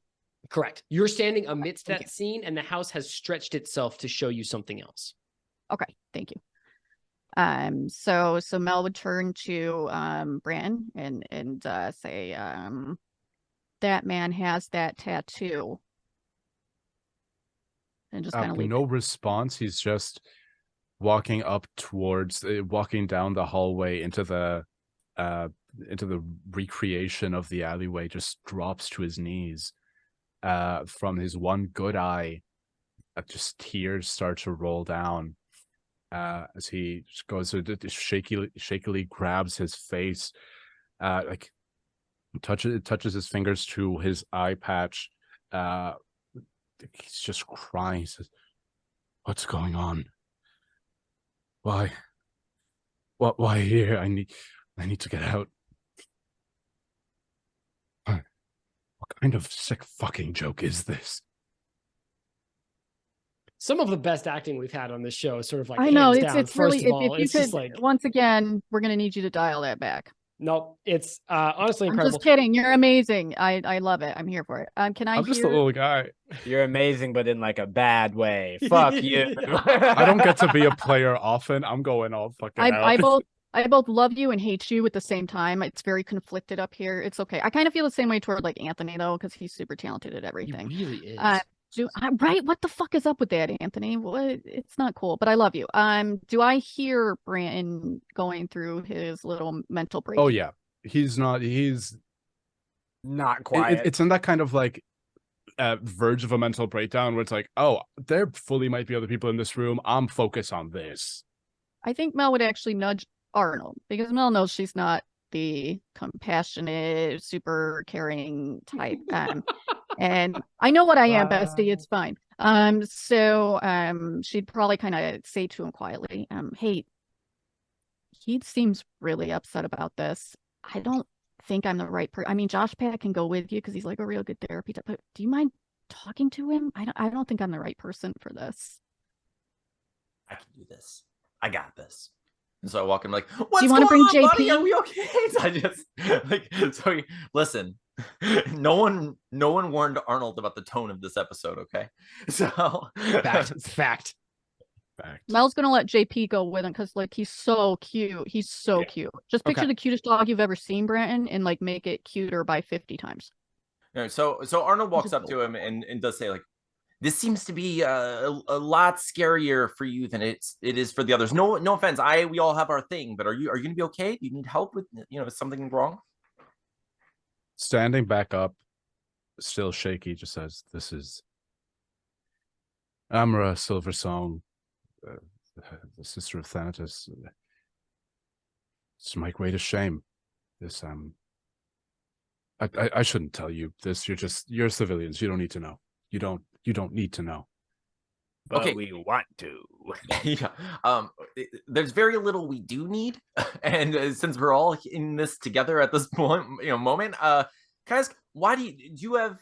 If you want to tell me that, that's fine. But do you have an idea of why these people seem to be targeting you? Because none of no offense, I get scared by many things. I've screamed more than everyone in this room this week. But you seem very frightened. stoic. Yeah, like normally you seem like you look like you'd murder me just by looking at me, but you seem very frightened and taken aback by this whole thing. So are you like, why do you think that would be? He's still looking at the shrouded figure. Says, "This is for me. This is my greatest failure. I was meant to protect Amra as we brought her to a safe house because she had information that was dangerous, and we were ambushed. I lost my eye. She lost her life. I failed in my duties. This is my. Why would somebody just recreate this for fun in a fucking Halloween haunted house? This is So going to kill whoever did this." Yeah, you know what? Digging up past trauma actually happens to us way more often than you'd think. Really? Yeah, no, it's happened like 3 times already. Are you Not adventurers? including this. are you? That happens a lot to Are you adventurers. PCs? Are you player characters? Don't fuck with me. You really We quick. are very mentally ill adventurers with many As flaws. soon as the best are. As soon as Branton tells you this, Arnold, you hear a horrible voice that grates and squeals, almost like the house around you moving. Okay. A lie. Okay. And the figure in the green shroud reaches out a hand that clasps Brantwin's ankle. And it turns to look at you, and you are staring at 2 burning red eyes covered by a green veil. As this figure hoarsely screams, "You're lying." What does it scream? What did you just say when I was trying to do my big dramatic thing? No. Let's take a second. When I was trying to match the level of energy that Apollo was bringing to this episode, what bullshit joke did you interrupt me for that was so worth this airtime? Please say it again. Nay, because you said hoarsely. I'm going to set you on fire. You're lying. It's bringing back memories of the bulge and the shape. Listen. He said bulge, Apollo. Like, Yeah. obviously we reacted to that. He was trying to It paint was like a this touching- beautiful it was like a touching reunion. scene where I was reuniting 2 lovers across the abyss of death and time. And That's instead of me getting to do that, I said the word bulge, and everybody on camera died with laughter. And I just had That's to kind sort of sit understandable, though. there. Right? Well, Thank you. You know what? If you could be on my side for one time, it doesn't matter. Listen. Actually, as a Fermidium, that is the thing. When you're just like, I spent hours writing this narration, and then they're just like, oh, haha, I'm like, fucking kill yourself, I can't do this. I had a whole Brendan Lee Mulligan monologue about how lying doesn't save your soul that my fucking idiot rogue interrupted 3 words in. So you know what? Let's roll initiative. I rolled a 17. Fuck you guys. I feel like This is why you gotta restrain your players before you do a monologue. Nope. Oh, I should have there's no muted all of you. restraining us. Roll initiative. Should have muted. It's boss fight Oh, time. nat 20. Fuck y'all. What is wrong with your dice? Damn. I got a 7. All right. I put a lot of energy into this Good news, character. everybody. The dice are just reflecting it. I balanced out Apollo. I got a not 1 plus 3 is 4. All right. Garion got a 1. Apollo got a 20. Well, hold on. Arnold 1 got plus 3 is 4. Garion got a 1. Apollo got a 20. Anthony, what'd you get? 7. 7. Diana? 16. 16. Bad guys rolled a 17. Okay. Damn. So close. Brantwin, you naturally first react as this figure grasps your ankle and these burning eyes meet yours as it shrieks in a rusty tone. You are lying. As it's grabbing my ankles, I'm not gonna say whip out because I know what this table's gonna say about Hey, that. whoa, hey, keep it whip in it your out. pants, big guy. Listen, you're Whip it not out, Apollo. wrong, but we're still hurt. Me too, it's fine. Brings out the great sword, holds it in one hand above his head. You see that the blade is gorgeous. You've heard stories of the beautiful ironwork of the dwarves, but this is truly like a Damascus steel Oh, hell blade. yeah. The pommel is like a blood red ruby. This is the sort of thing that's an heirloom passed down through generations, and you can tell that's had like centuries of love put into its upkeep, by presumably by the Ironblade family. As he holds the blade aloft, looks down at the shrouded creature and just says, "I'm going to give you one chance to admit that you're an actor. This is some cruel, sick fucking joke, and move away.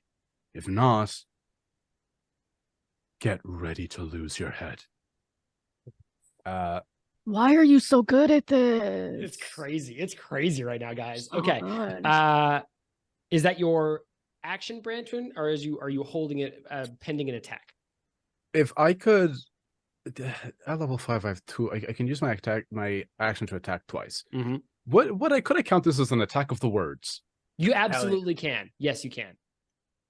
Perfect. Then in that case, I would like to use one of my Battlemaster maneuvers, because Brandon Ironblade is a Battlemaster fighter. You'll have to see him. I would like to use my commanding presence to do some sort of like intimidation check, maybe, to see Okay. what kind of reaction I get, and then based on that, take my second attack. Okay. God, I'll you're take so good at this. I'll take an intimidation. Go ahead and take it with advantage for your commanding presence, and I will roll against it with my Constitution save. Perfect. No offense to our previous guests, but this might be the first one that knows how to play D&D. We've had a lot of narrative jokesters, and this is the first time we've had somebody that knows what commanding presence is, and it's dope as hell. That's pretty rad. I'm a fan of what's going on here. We came up with the character concept, and I said, right, I'm gonna build a character that's really good at for this. Oh, yeah. I bet you so know what all that's- the dice are too. Wow. Wow. You're going to come for me like that? Are you just angry because you can't be depressed because I got to the depressed shtick first? So you're Hey. just going to come for me like that? You're forcing me to be happy-go-lucky. I'm getting back at you every time I made can. you look what I made you do? Is that the approach we're taking? Branson, what'd you get? That's a dirty 20 on the intimidation. Okay, I rolled a 23. So Christ. you sort of like fill this room with your rage and your righteous indignation, and this figure doesn't even blink. And if anything, you feel the grip around your ankle tighten. Lovely. That thing gripping. Swear to God, I kind of fucked up, but you gave me advantage, so I I'm did. just gonna count that as that being a superiority dice usage instead of adding the extra die. Fuck it. Yeah, that's fine. Right. Fuck it. We ball. We ball. We ball regardless. Seeing, so it didn't let off the ankle. No, Oh no. that's the case. Just wordlessly, he's just gonna whisper under his breath, just say, "Get me out of here." Is gonna, as he brings the great sword down. That is a The ball or dirty move is what 20 to that hit. is. Dirty 20 for sure hits Apollo. Playage. Why am I like this? Playage. So, that's just going to be 11 damage, 11 slashing damage. Slashing heard. Okay. You bring your family sword down on this figure's arm, the arm that's holding your ankle, and you feel it cut through cloth and something stronger than cloth, and then skin and sinew, and you smell what, Diana? Something What? stronger Something than cloth. stronger than Yeah, cloth. dog. That's like yeah. most things. That's like Could most be- fucking things could be stronger than cloth. Is it That is steel not- armor or is it right? burlap? Like you left it like it could have been steel. It could have been fucking plastic. What is lingerie. stronger? What's stronger than cloth? Lingerie. It's lingerie. Thank you so much. No. Apollo. It's No, that's lingerie. the one thing that's like less strong than, You than cut cloth. through this. No. You cut through this green robe to find a steel wire lingerie bra that is entirely made from like steel and iron. that is Chainmail lingerie is crazy. gingerly cupping this figure's intimate parts. But you are rewarded for your strike by a squeal of pain and rage. And the What grip is on he your gingerly ankle, cupping? the grip on your ankle is lessened, and this figure scrabbles to its feet. Next in the order is Arnold. Really? Oh, I got a second. No, I think it's Yeah. me. I had a 16. Nope, I Arnold got my it up. A's mixed up. It is, in fact, Diana. Aren't you thrilled? First of all, I missed what he was gingerly cupping. Yep. Genitalia. Well, that was my concern. We seem to be blurring that consent line. Is he? Did he let Hey, go? whoa. Thank you for the visual, Apollo. Anthony's actually real good at the. Oh, God. Hey, whoa. I just How- watched that short and I was like, oh gosh, what am I doing with my life? Yeah. That's our highest viewed short on YouTube. You better put some respect It's in so that name. funny. Nailed it. 375 It's views for Arnold so looking at the fucking camera and dangling his fucking. Mhm. Oh Okay, so did it let go of his ankle or The figure did let go of his ankle and scrabbled to its It feet, so it is scrabbled. now standing across from Apollo. However, Diana, your attention is grabbed by the corners of this room, the deep and dark, shadowy depths away from the light of Apollo's lantern that he's still holding in one hand, pull themselves out of their corners and stagger towards you. what pulls itself out of the corner? The shadow. The shadow itself? Correct. There Does are 4 of them. Does it have? Is it just the shadow? Does it have a weapon? Do I need to roll for that? I It forget appears it's a to dice roll. be it appears to be sort of like stretching itself, like it's going to like reach out and lash at you with like a hand. And how many of them are there? 4. Are they all coming at me? Or They just one? are closing towards you as a group. Okay, hold on. I gotta check my sheet. How close is everybody else to me? I see Joshua Patrick and Arnold and Apollo sort of like further up the hallway because they all sort of like went to check out this figure in the green. And then you and Gareth are sort of like 15 feet back. What I'm trying to figure out, Bestie, and it's not on the web version for some reason of the character sheet you made, and you told me that you had to. I have a spell. It's Hail of Thorns, Hall of Thorns, something Hail of like that. I'm trying Thorns, to yep. figure out if it would hit anybody if I did that. So if you cast Hail of Thorns and you shot your arrow towards the bad guy in the green or 2 of the shadows at that end, the radius of Hail of Thorns is the creature and everything within 5 feet, which definitely would be Branton, but not Arnold. Or you've got 2 shadows behind you and Gareth that you could hit without any collateral damage. I'm gonna go for what's coming at me, which it sounds like it's the shadows are coming Correct. at me. And Brandon seems really badass, and he just slashed the thing. So I don't feel that usual sort of feeling when one of my compatriots gets in a fight where I have to come in and save their life. I'm looking at you, Arnold. So I he knows it. It's fine. I have faith that Brandon can handle that. I want to deal with what is coming at me, so I would like to cast it on the shadows that will also not harm anyone that's with me. And I Okay. don't know what to roll. I never do. I forget I Shocking. have met. Roll a d20, please, and add just make a standard attack. So no add to it or No, because I have to make a dexterity saving throw if you hit. oh, gotcha. I rolled a division is really bad. I rolled a 17. 17. That 17. hits. Yeah, that's And I sweet. failed the fuck out of my saving throw. So make your regular attack and then add 1d10 to it, please. Oh, I gotta find my D10. Is the regular attack, is that the D8 or is that I'm Yeah, thinking it's of my the- bow. I'm sorry. It's the standard bow die, and then you're gonna add a d10 to it. Sorry, I'm bad at this game. All right, so the D8 gave me a 3, and now I rolled a D10, which gave me a 7, so 10. 10. Okay.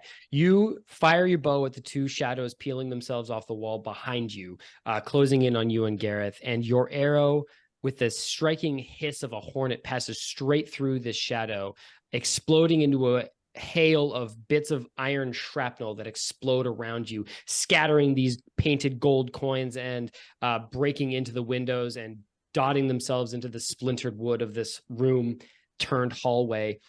And the shadow screeches. Would you like to do Are you anything gonna else? screech for me? You're not gonna do this. Beautiful, love it. No notes. Yeah, so that arrow was not hurt. That was not a painful arrow, was it? Apparently not. Bad guys turn. Unless you I like think to do I would something else. real quick. It not an act. Just I use my action. I would just probably say loud enough that Brant can hear me, even though he's going through his thing. Just kind of exasperated, like, what the hell is going on?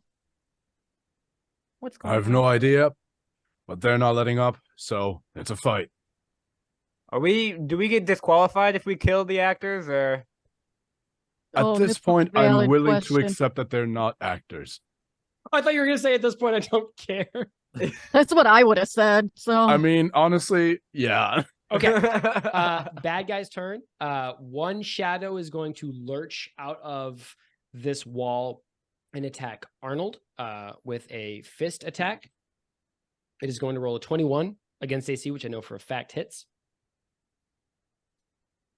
Arnold, why do you always get hurt? Love to hurt me. That's just Can you my heal? life. true. Can you use? I guess Fictional it's and kind of otherwise. above table, but can those with healing spells use it on themselves when they get hurt? Yeah, for sure. He just never Thank does. God you. Thank God you got that. Oh, you do never use. Okay, sorry. Go. Arnold, you feel a ice cold fist strike your shoulder just above the meat of your chest, and almost punch into your form with the impact of its strike as you take 9 points of damage as it almost knocks you off your feet.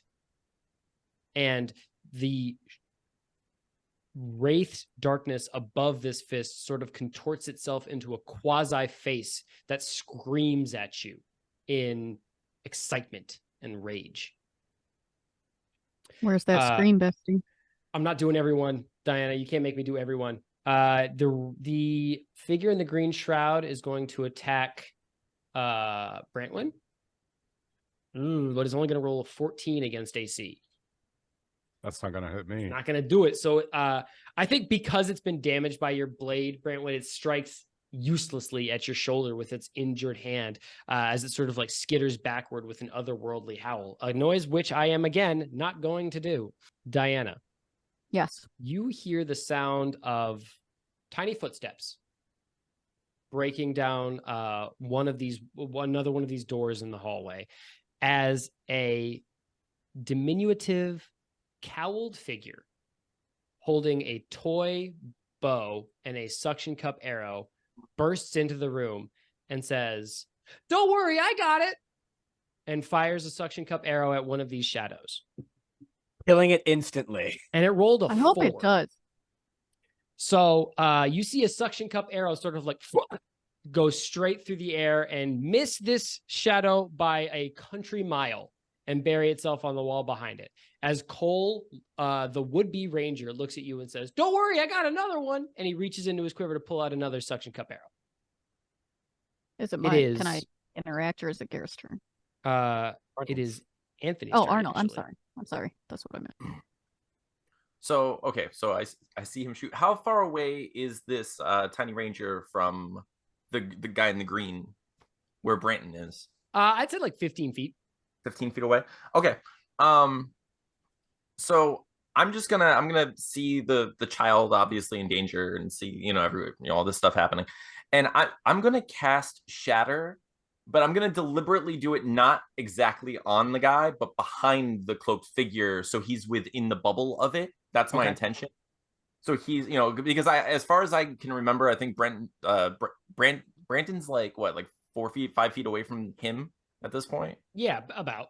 Yeah, so if I went about 5 feet or so behind the cloaked figure and shot, just like I cast Shatter in that area, I'm hoping he gets in the bubble of it. Yeah, it's a 10-foot radius, so Yeah.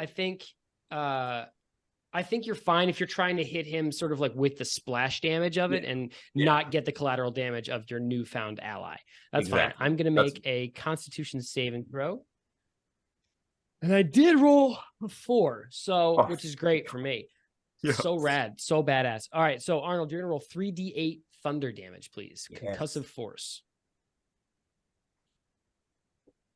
Okay, so I do my like Shatter.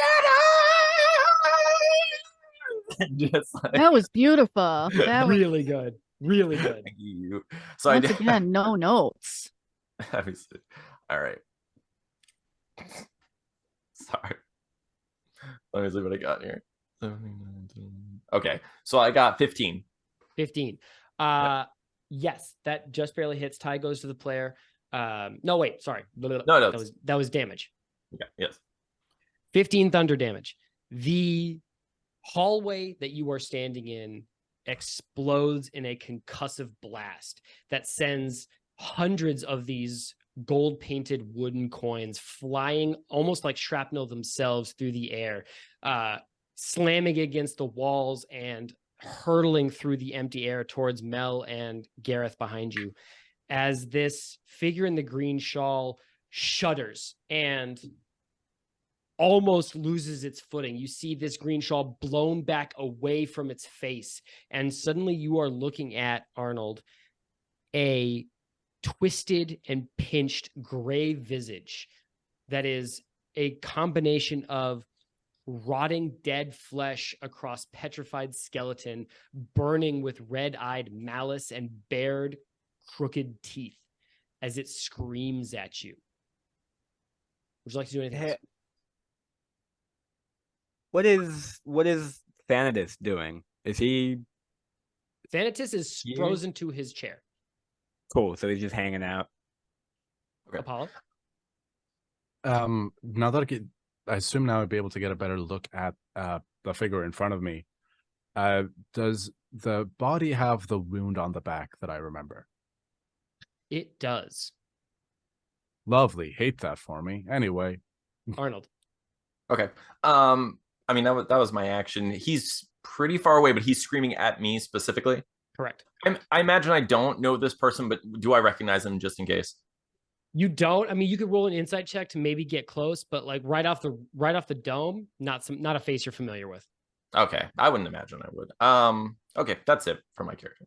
All right, way down there at the very, very bottom of my initiative order, Gareth the Rogue, as George Washington. What are we doing?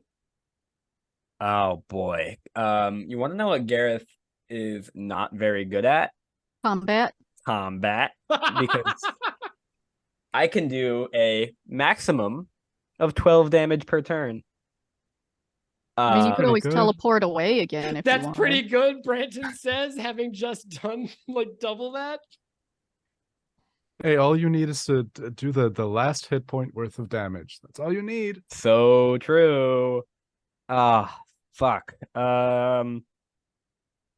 Where is the child in relation to all of this? Okay, the child is halfway between you and Arnold and Branton. So if you imagine yourself and Mel being attacked by two shadows, the child is faced towards you, towards the back end of this hallway, attacking those two shadows. And at the other end of this hallway is Arnold and Branton and Josh Pat, the other two shadows, and this green veiled figure.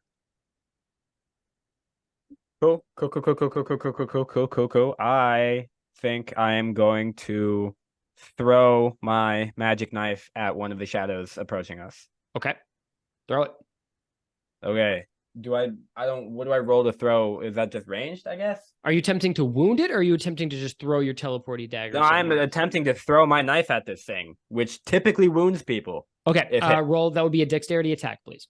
Okay, cool. Because I don't have any like ranged weapons, so I don't really. Oh shit, 17 plus. Oh, that's a dirty 20. Dirty 20 Nice. hits. Roll me some damage. Hell yeah! Give me my d6. Well, is it the same damage if I'm throwing it as I'm just hitting? Yes, yeah, you're rolling Okay, it. Yeah. Cool. Got that. 2. Okay. You huck your knife and it passes straight through the shadow figure. There's like a muffled grunt, but you don't see it do as much damage as you're used to, Gareth. You're very familiar with how much damage your knife does, especially when you huck it at somebody, and it seems to barely register. The heat flame aspect of the knife doesn't have any sort of effect against the coldness of the shadows, does it? Not that you can tell. Ugh. Okay, cool. That's it for me, I think, right? That's it for you. Yeah, both in my turn and in my life. That's the game over. It's done. We're out of here. Brandwin, top of the order. It's you. The corpse creature, simulacrum, whatever is in front of me, still up. Still up. I'm gonna take it out. Okay. Right. I'm just gonna do 2 attacks with my greatsword. Just gonna keep. I imagine like cut off the arm, so I'm still at the bottom. Just gonna slash up and just come right back down. See if I can get it. Yeah, I'm gonna just make 2 attacks. Watch out for that iron bra. Forgot about the iron bra. Right. So those attacks are apologies. No, you're fine. That's gotta Math be so is the one thing I heavy, can't iron. do. Oh, I make Bestie do all my math. That's so cool. So one is the first attack is a 21 to hit. Yes. The second attack is a 16. Both hit. Lovely. I'll roll the damage for those 2 at the same time. It's fine. Slay. You know what the problem with this is Bestie's getting a hint of what it's like. He's remembering what it's like to play with people that actually like know what they're doing. And He's gonna kick us going all to out. he's gonna kill us all off. Every time he has a distant stare, we're gonna know that he's remembering this guest and how amazing it was, and he's stuck with us dipshits. Hey, listen, I'm Right. just saying it's nice not to have to describe what a D10 looks like, is all I'm saying. I didn't ask this time. Those 2 attacks are going to be a total of 26 damage. Oh, okay. Yeah, 12 isn't bad. Is this creature still up? It's crazy that you asked that, Brandon. Your first slice being down from your previous attack is sort of like a jagged uppercut, I think attempting to like slice it down the middle. And as your sword, your family sword, breaks the threshold of this creature for a second time, you see the skin of it ripple and change. And suddenly you're not attacking this creature of twisted, malformed flesh and ancient bone. You are attacking a human man with a gray beard and cold blue eyes that looks at you, and as your blade cuts the skin and muscle of its chest, says, "You stole it from me." As your first attack strikes. But then it breaks free of this creature, and on the second time back down, it is suddenly again that creature of gray flesh and old bone as you attack this veiled creature. And the second attack forces it to scream in agony as it is still up, although down bad. I will be very H with you. Down Right. bad. Pause. What kind of in this context? For who? It's just generally down bad. So for my clarity, I'm sorry. I've been drinking and I'm kind of high. So it became like a person, and then it transformed into this person, and then transformed back to the. Can I? Arnold. I was gonna say, does Arnold hear that? You stole it thing. Was So- I? Because I'm close, right? Mel and Arnold, you both recognize the form of Jeremith That's what I thought. Okay. flash through this figure. Well, Ah. fuck Jeremy. You know what's crazy, Apollo, is Jeremith is the name that my bard came up with in a split-second decision that has just, I've Slay. had to just sort of keep going with it, Jeremith. But you guys recognize the old form of Jeremith flash through this creature for just a split second after Arnold attacked it. And then it turned back into this visage of ancient flesh. I'm really Right. looking forward to Geoffalump coming in. I'm going to action surge. Do it. This is so for me to say, I don't know who the fuck you are, but you better leave me alone. I'm gonna take those 2 more attacks. Do more. 2 more. Yeah, let me get Oh, 2 big fuck. ones. That is a 16 and a 19 to hit. Yes, both. Yay! I'm so happy. Yippee! Hooray! Literally me. Huzzah! Oh my god, slay. Love this. Fuck math. Right? Oh no, not multiplied. Oh god. Imagine. Oh, lovely. That's another 26 damage. Nice. Super Here for it. cash. Yeah, great. There is No, but 12's not bad. 12's pretty good. Yeah, that's pretty good. There is an explosion of congealed ancient blood that splatters the wall behind this figure, driven by the point of your family's sword. As it drips down the blood channels carved into the blade, as this figure gnashes its teeth as you carve up its midsection like a ham. Like a roast pumpkin? beef. Is it safe to say is this No. still up? No, it's still up. Fuck me. But very impressive turn for you. Very good. We are going to drop down the order to Diana. You Incredible. see Branton the fighter fucking Kung Fu Panda this revenant into the wall. There's blood everywhere. Shadows are attacking you, and there's a small child that's about to fire another suction cup arrow, screaming, "Don't worry, guys, I got this." First of all, Mel is so impressed with this dwarf. Like if David Starsong wasn't in her life, like she'd be full on in love with him. How Mhm. close is the child to me? Probably like 5 to 10 feet away. So I can't like grab him. You'd have to move to grab him. I'd have to move. Can I ask what JPZ's doing? JPZ is barking frantically at everything. Hell yeah. Well, this isn't an action, but I guess I would start by probably yelling at the kid who told me his name, but Diana Cole, forgot it. Cole. Mel would remember it. Okay, thank you. Cole, get back. Don't worry. I got it. Don't worry. No, you don't have it.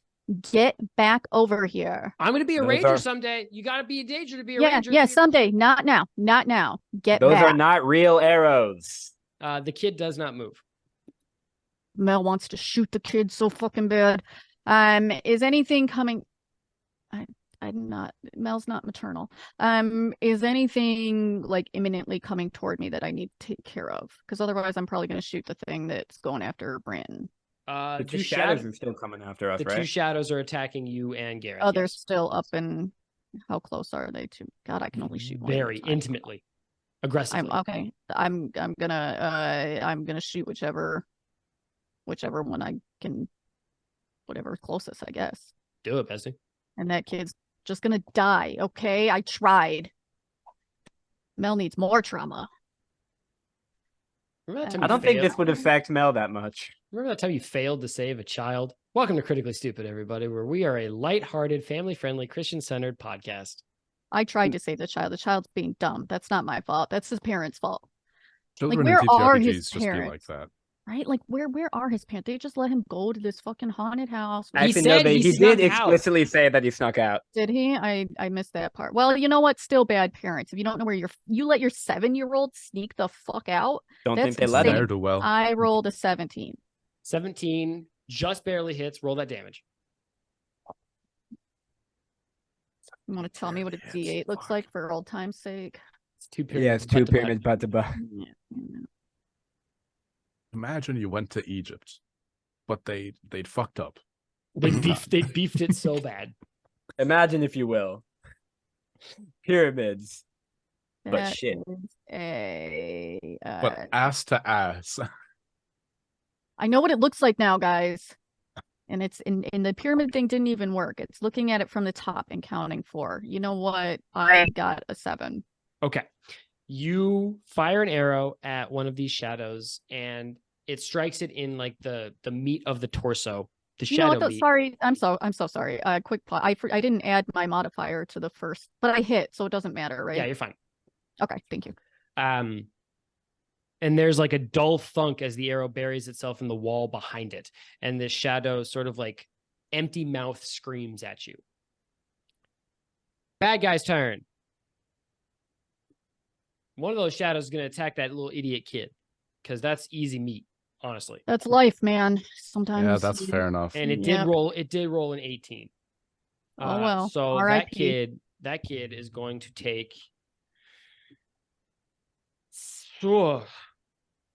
9 points of necrotic damage. So you see this kid backhanded slapped and like thud against the wall as a curl of like bruised black flesh expands and arose across his neck and cheek.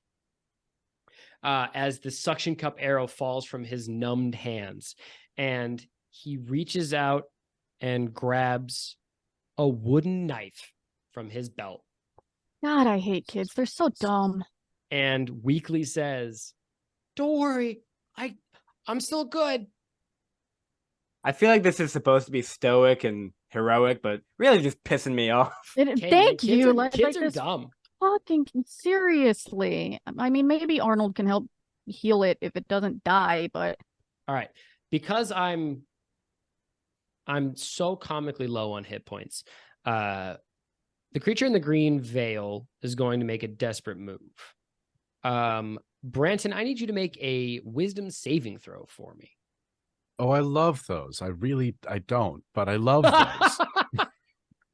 As a DM, I start every session with like, hey, you take 2 steps into the forest, wisdom saving throw. Wisdom saving throw, Immediately. baby. Oh, that's a 10. That's 10. a solid 10. 10 is quite bad. Garion, did you really just like dying man in a desert finish your bottle of water to the last drop? Would you rather me get up and refill it? I guess not. Okay. Branton, this figure lunges towards you and grips your shoulders with its hands, cutting itself intentionally inside your range, and locks eyes with you and whispers, "I can make them all forget, or I can make them all remember. This is your choice. I am a consumer of sin, and I will eat yours if you let me sup on it." wait, so it's Jesus?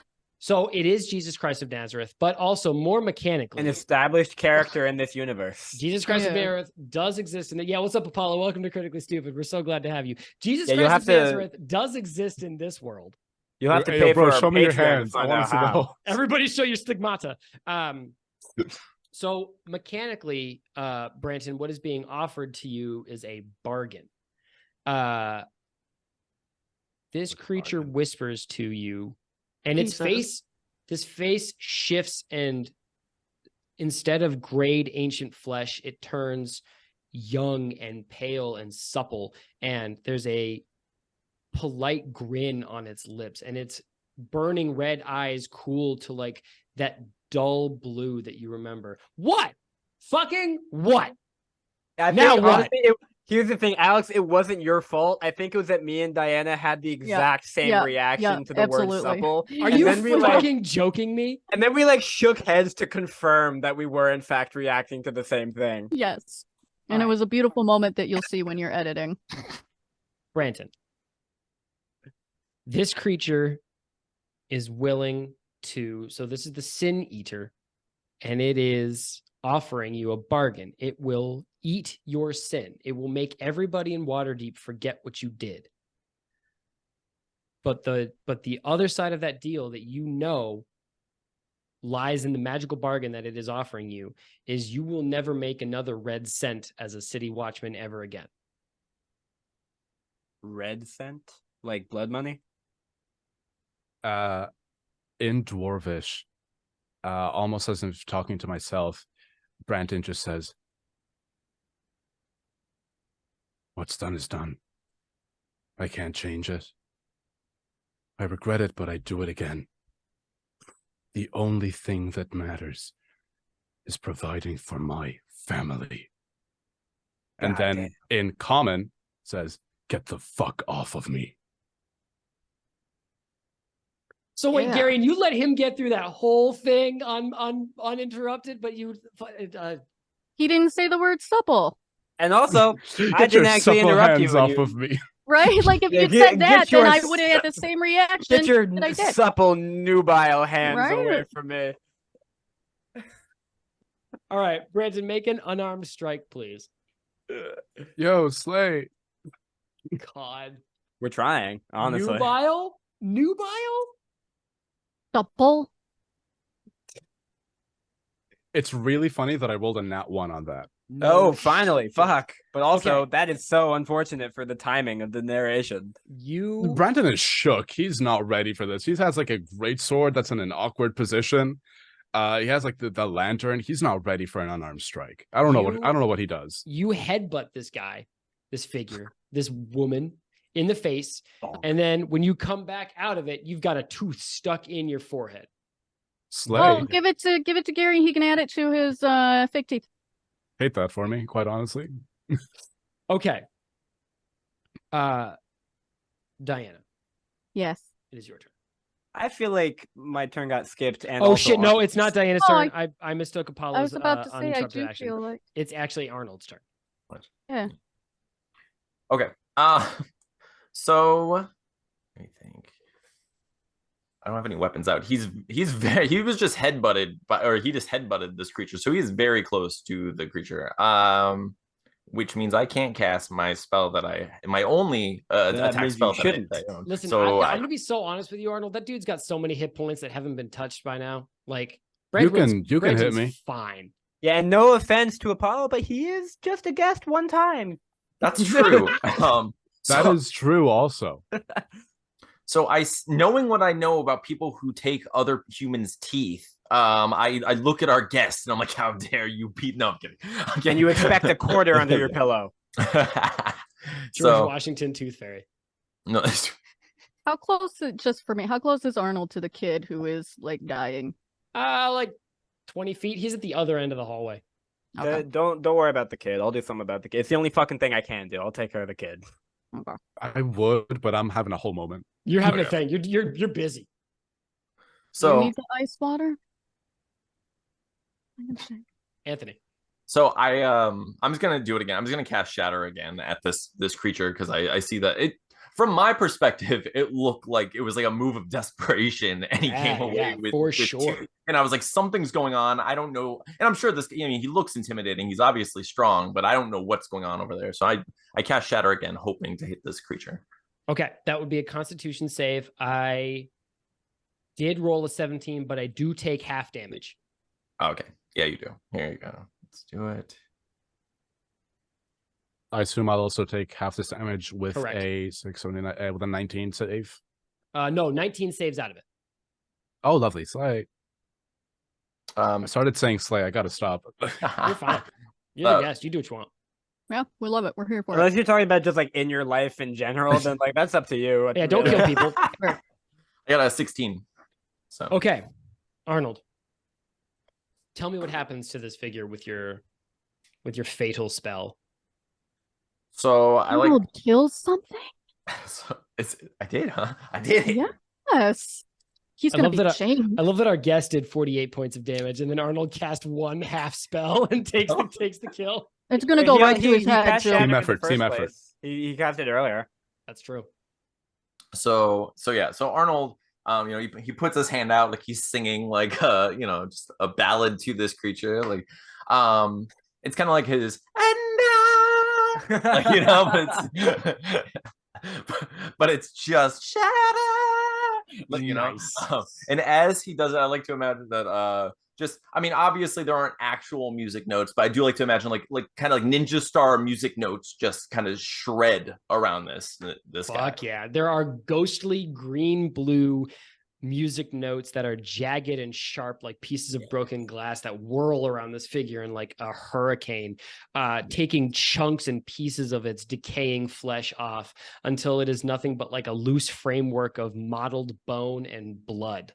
Love it. And it I falls. like to think the notes are still doing the Whitney Houston song.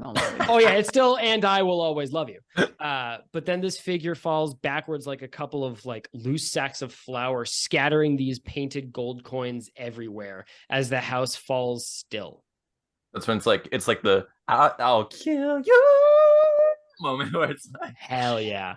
I so badly have to pee right now, but then I will be right back and we will finish this episode up. I'm so sorry. Girl. All right. we're running over. We got to finish He's this a up so Anthony can mediocre go take white care of his dude. kid. Okay. All right. Oh yeah, I'm sorry. The house falls still.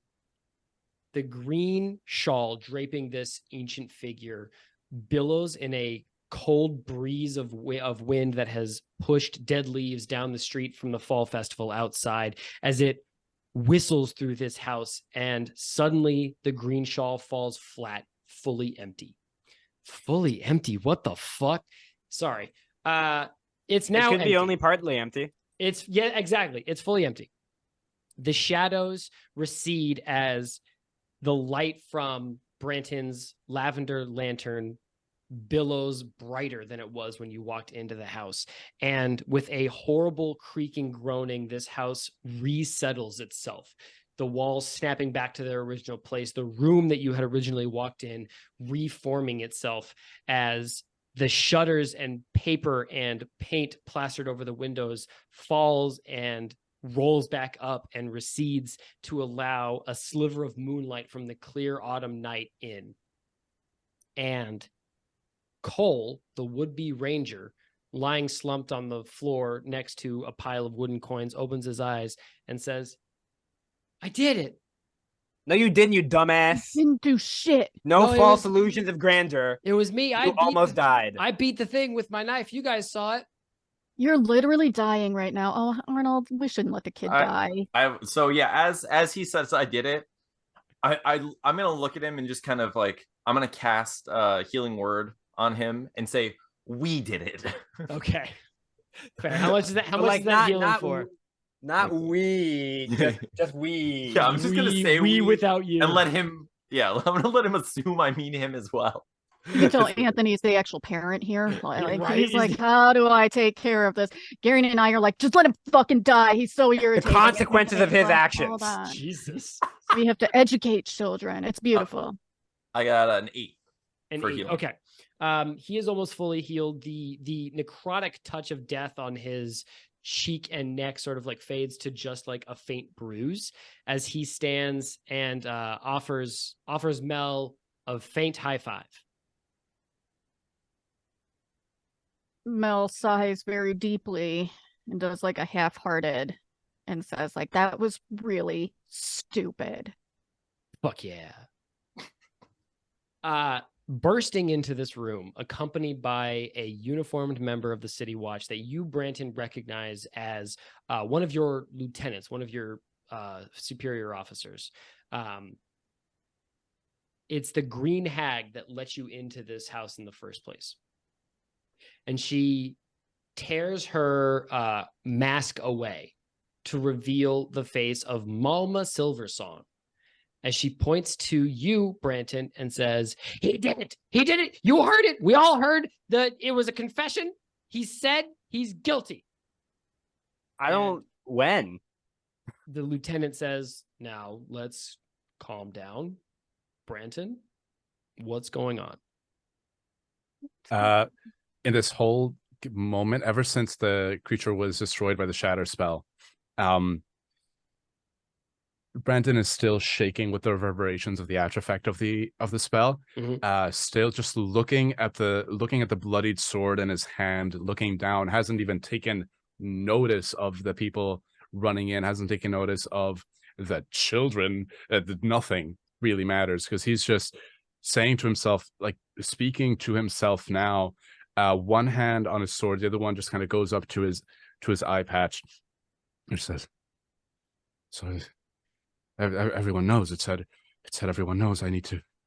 Oh, no. They promised nobody would ever find out. I need to get out of here. I need to get them out. I need to get the family out. I think this shouldn't have happened. I was so careful. Like, how did they know? How did they know? And at that point, he looks up, sees the people that have come for him, and at this point, just fully paranoid, thinking that he's fully convinced himself that everybody knows what he did. Just gets his sword and just gets into a ready fighting stance. She says, "Let me out of here, and all of you stay alive. I just want to go see my family. They're the only ones that matter." We just wanted a makeover, man. Like, sir, this is a Wendy's. Sir, this is a Wendy's.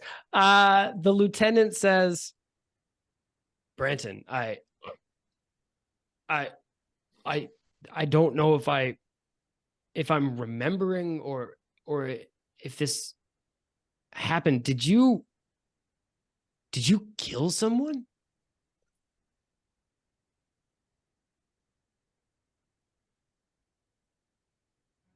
My family was going to die. My parents are dead and can't work anymore. My brothers lost everything at sea. All my nieces and nephews, they needed to go to school. I couldn't just leave them to starve. Amra Silversong figured out information she never should have figured out. And I was offered a deal. Take her out, my family survives. It's her for my family. Mel is I don't give a having shit. one of those, are we the baddies flashbacks. I think I- this lieutenant pulls a pair of arcane magic cuffs out of his pocket and says, Branton, you're gonna have to come with me. Put the sword down. If you don't drop that sword, Branton, you can't talk your way out of this. Put the sword down. Come with me, and we can talk about it. Haven't you fucking realized yet? I don't give a shit what happens to me. I don't care. You don't realize how powerful the Xanathar Guild is, do you? They'll kill everyone in Waterdeep if it means that they get ahead. I killed for them so that my family would live, and I'll do it again, and I don't care if I have to step over your dead body to walk out of here to make sure that my family is safe. So you walk away, and you'll never hear from me again. Don't make me kill you.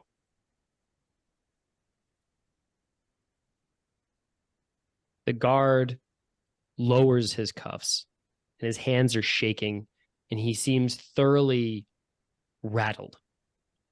And he says, Branton, I thought I knew you. I thought we were friends. And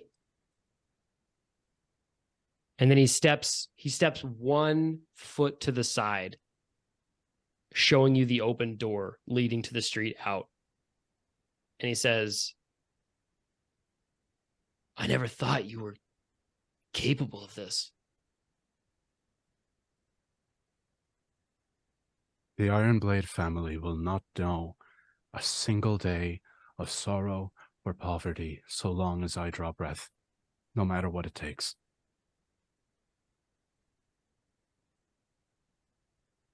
Okay. Do you go out the door? If it looks like it's a clear path out, He's offering you a way out. Yeah. Hand still very much on the still bloodied blade, head down. No, not head down. He isn't proud of what he's done, but he'd do it again if he needed to, because he's doing it for the right reasons in his mind. So just death stare out front, and he's just gonna start walking. I think that Mel would like maybe like grab his shoulder to say something to him real quick, just to him, not everything that's got in here, and be like, I don't know what this is about. I don't need to know what this is about, but we just fought something together, and that means something to me. So if you need anything, Troll Skull, you'll find us there.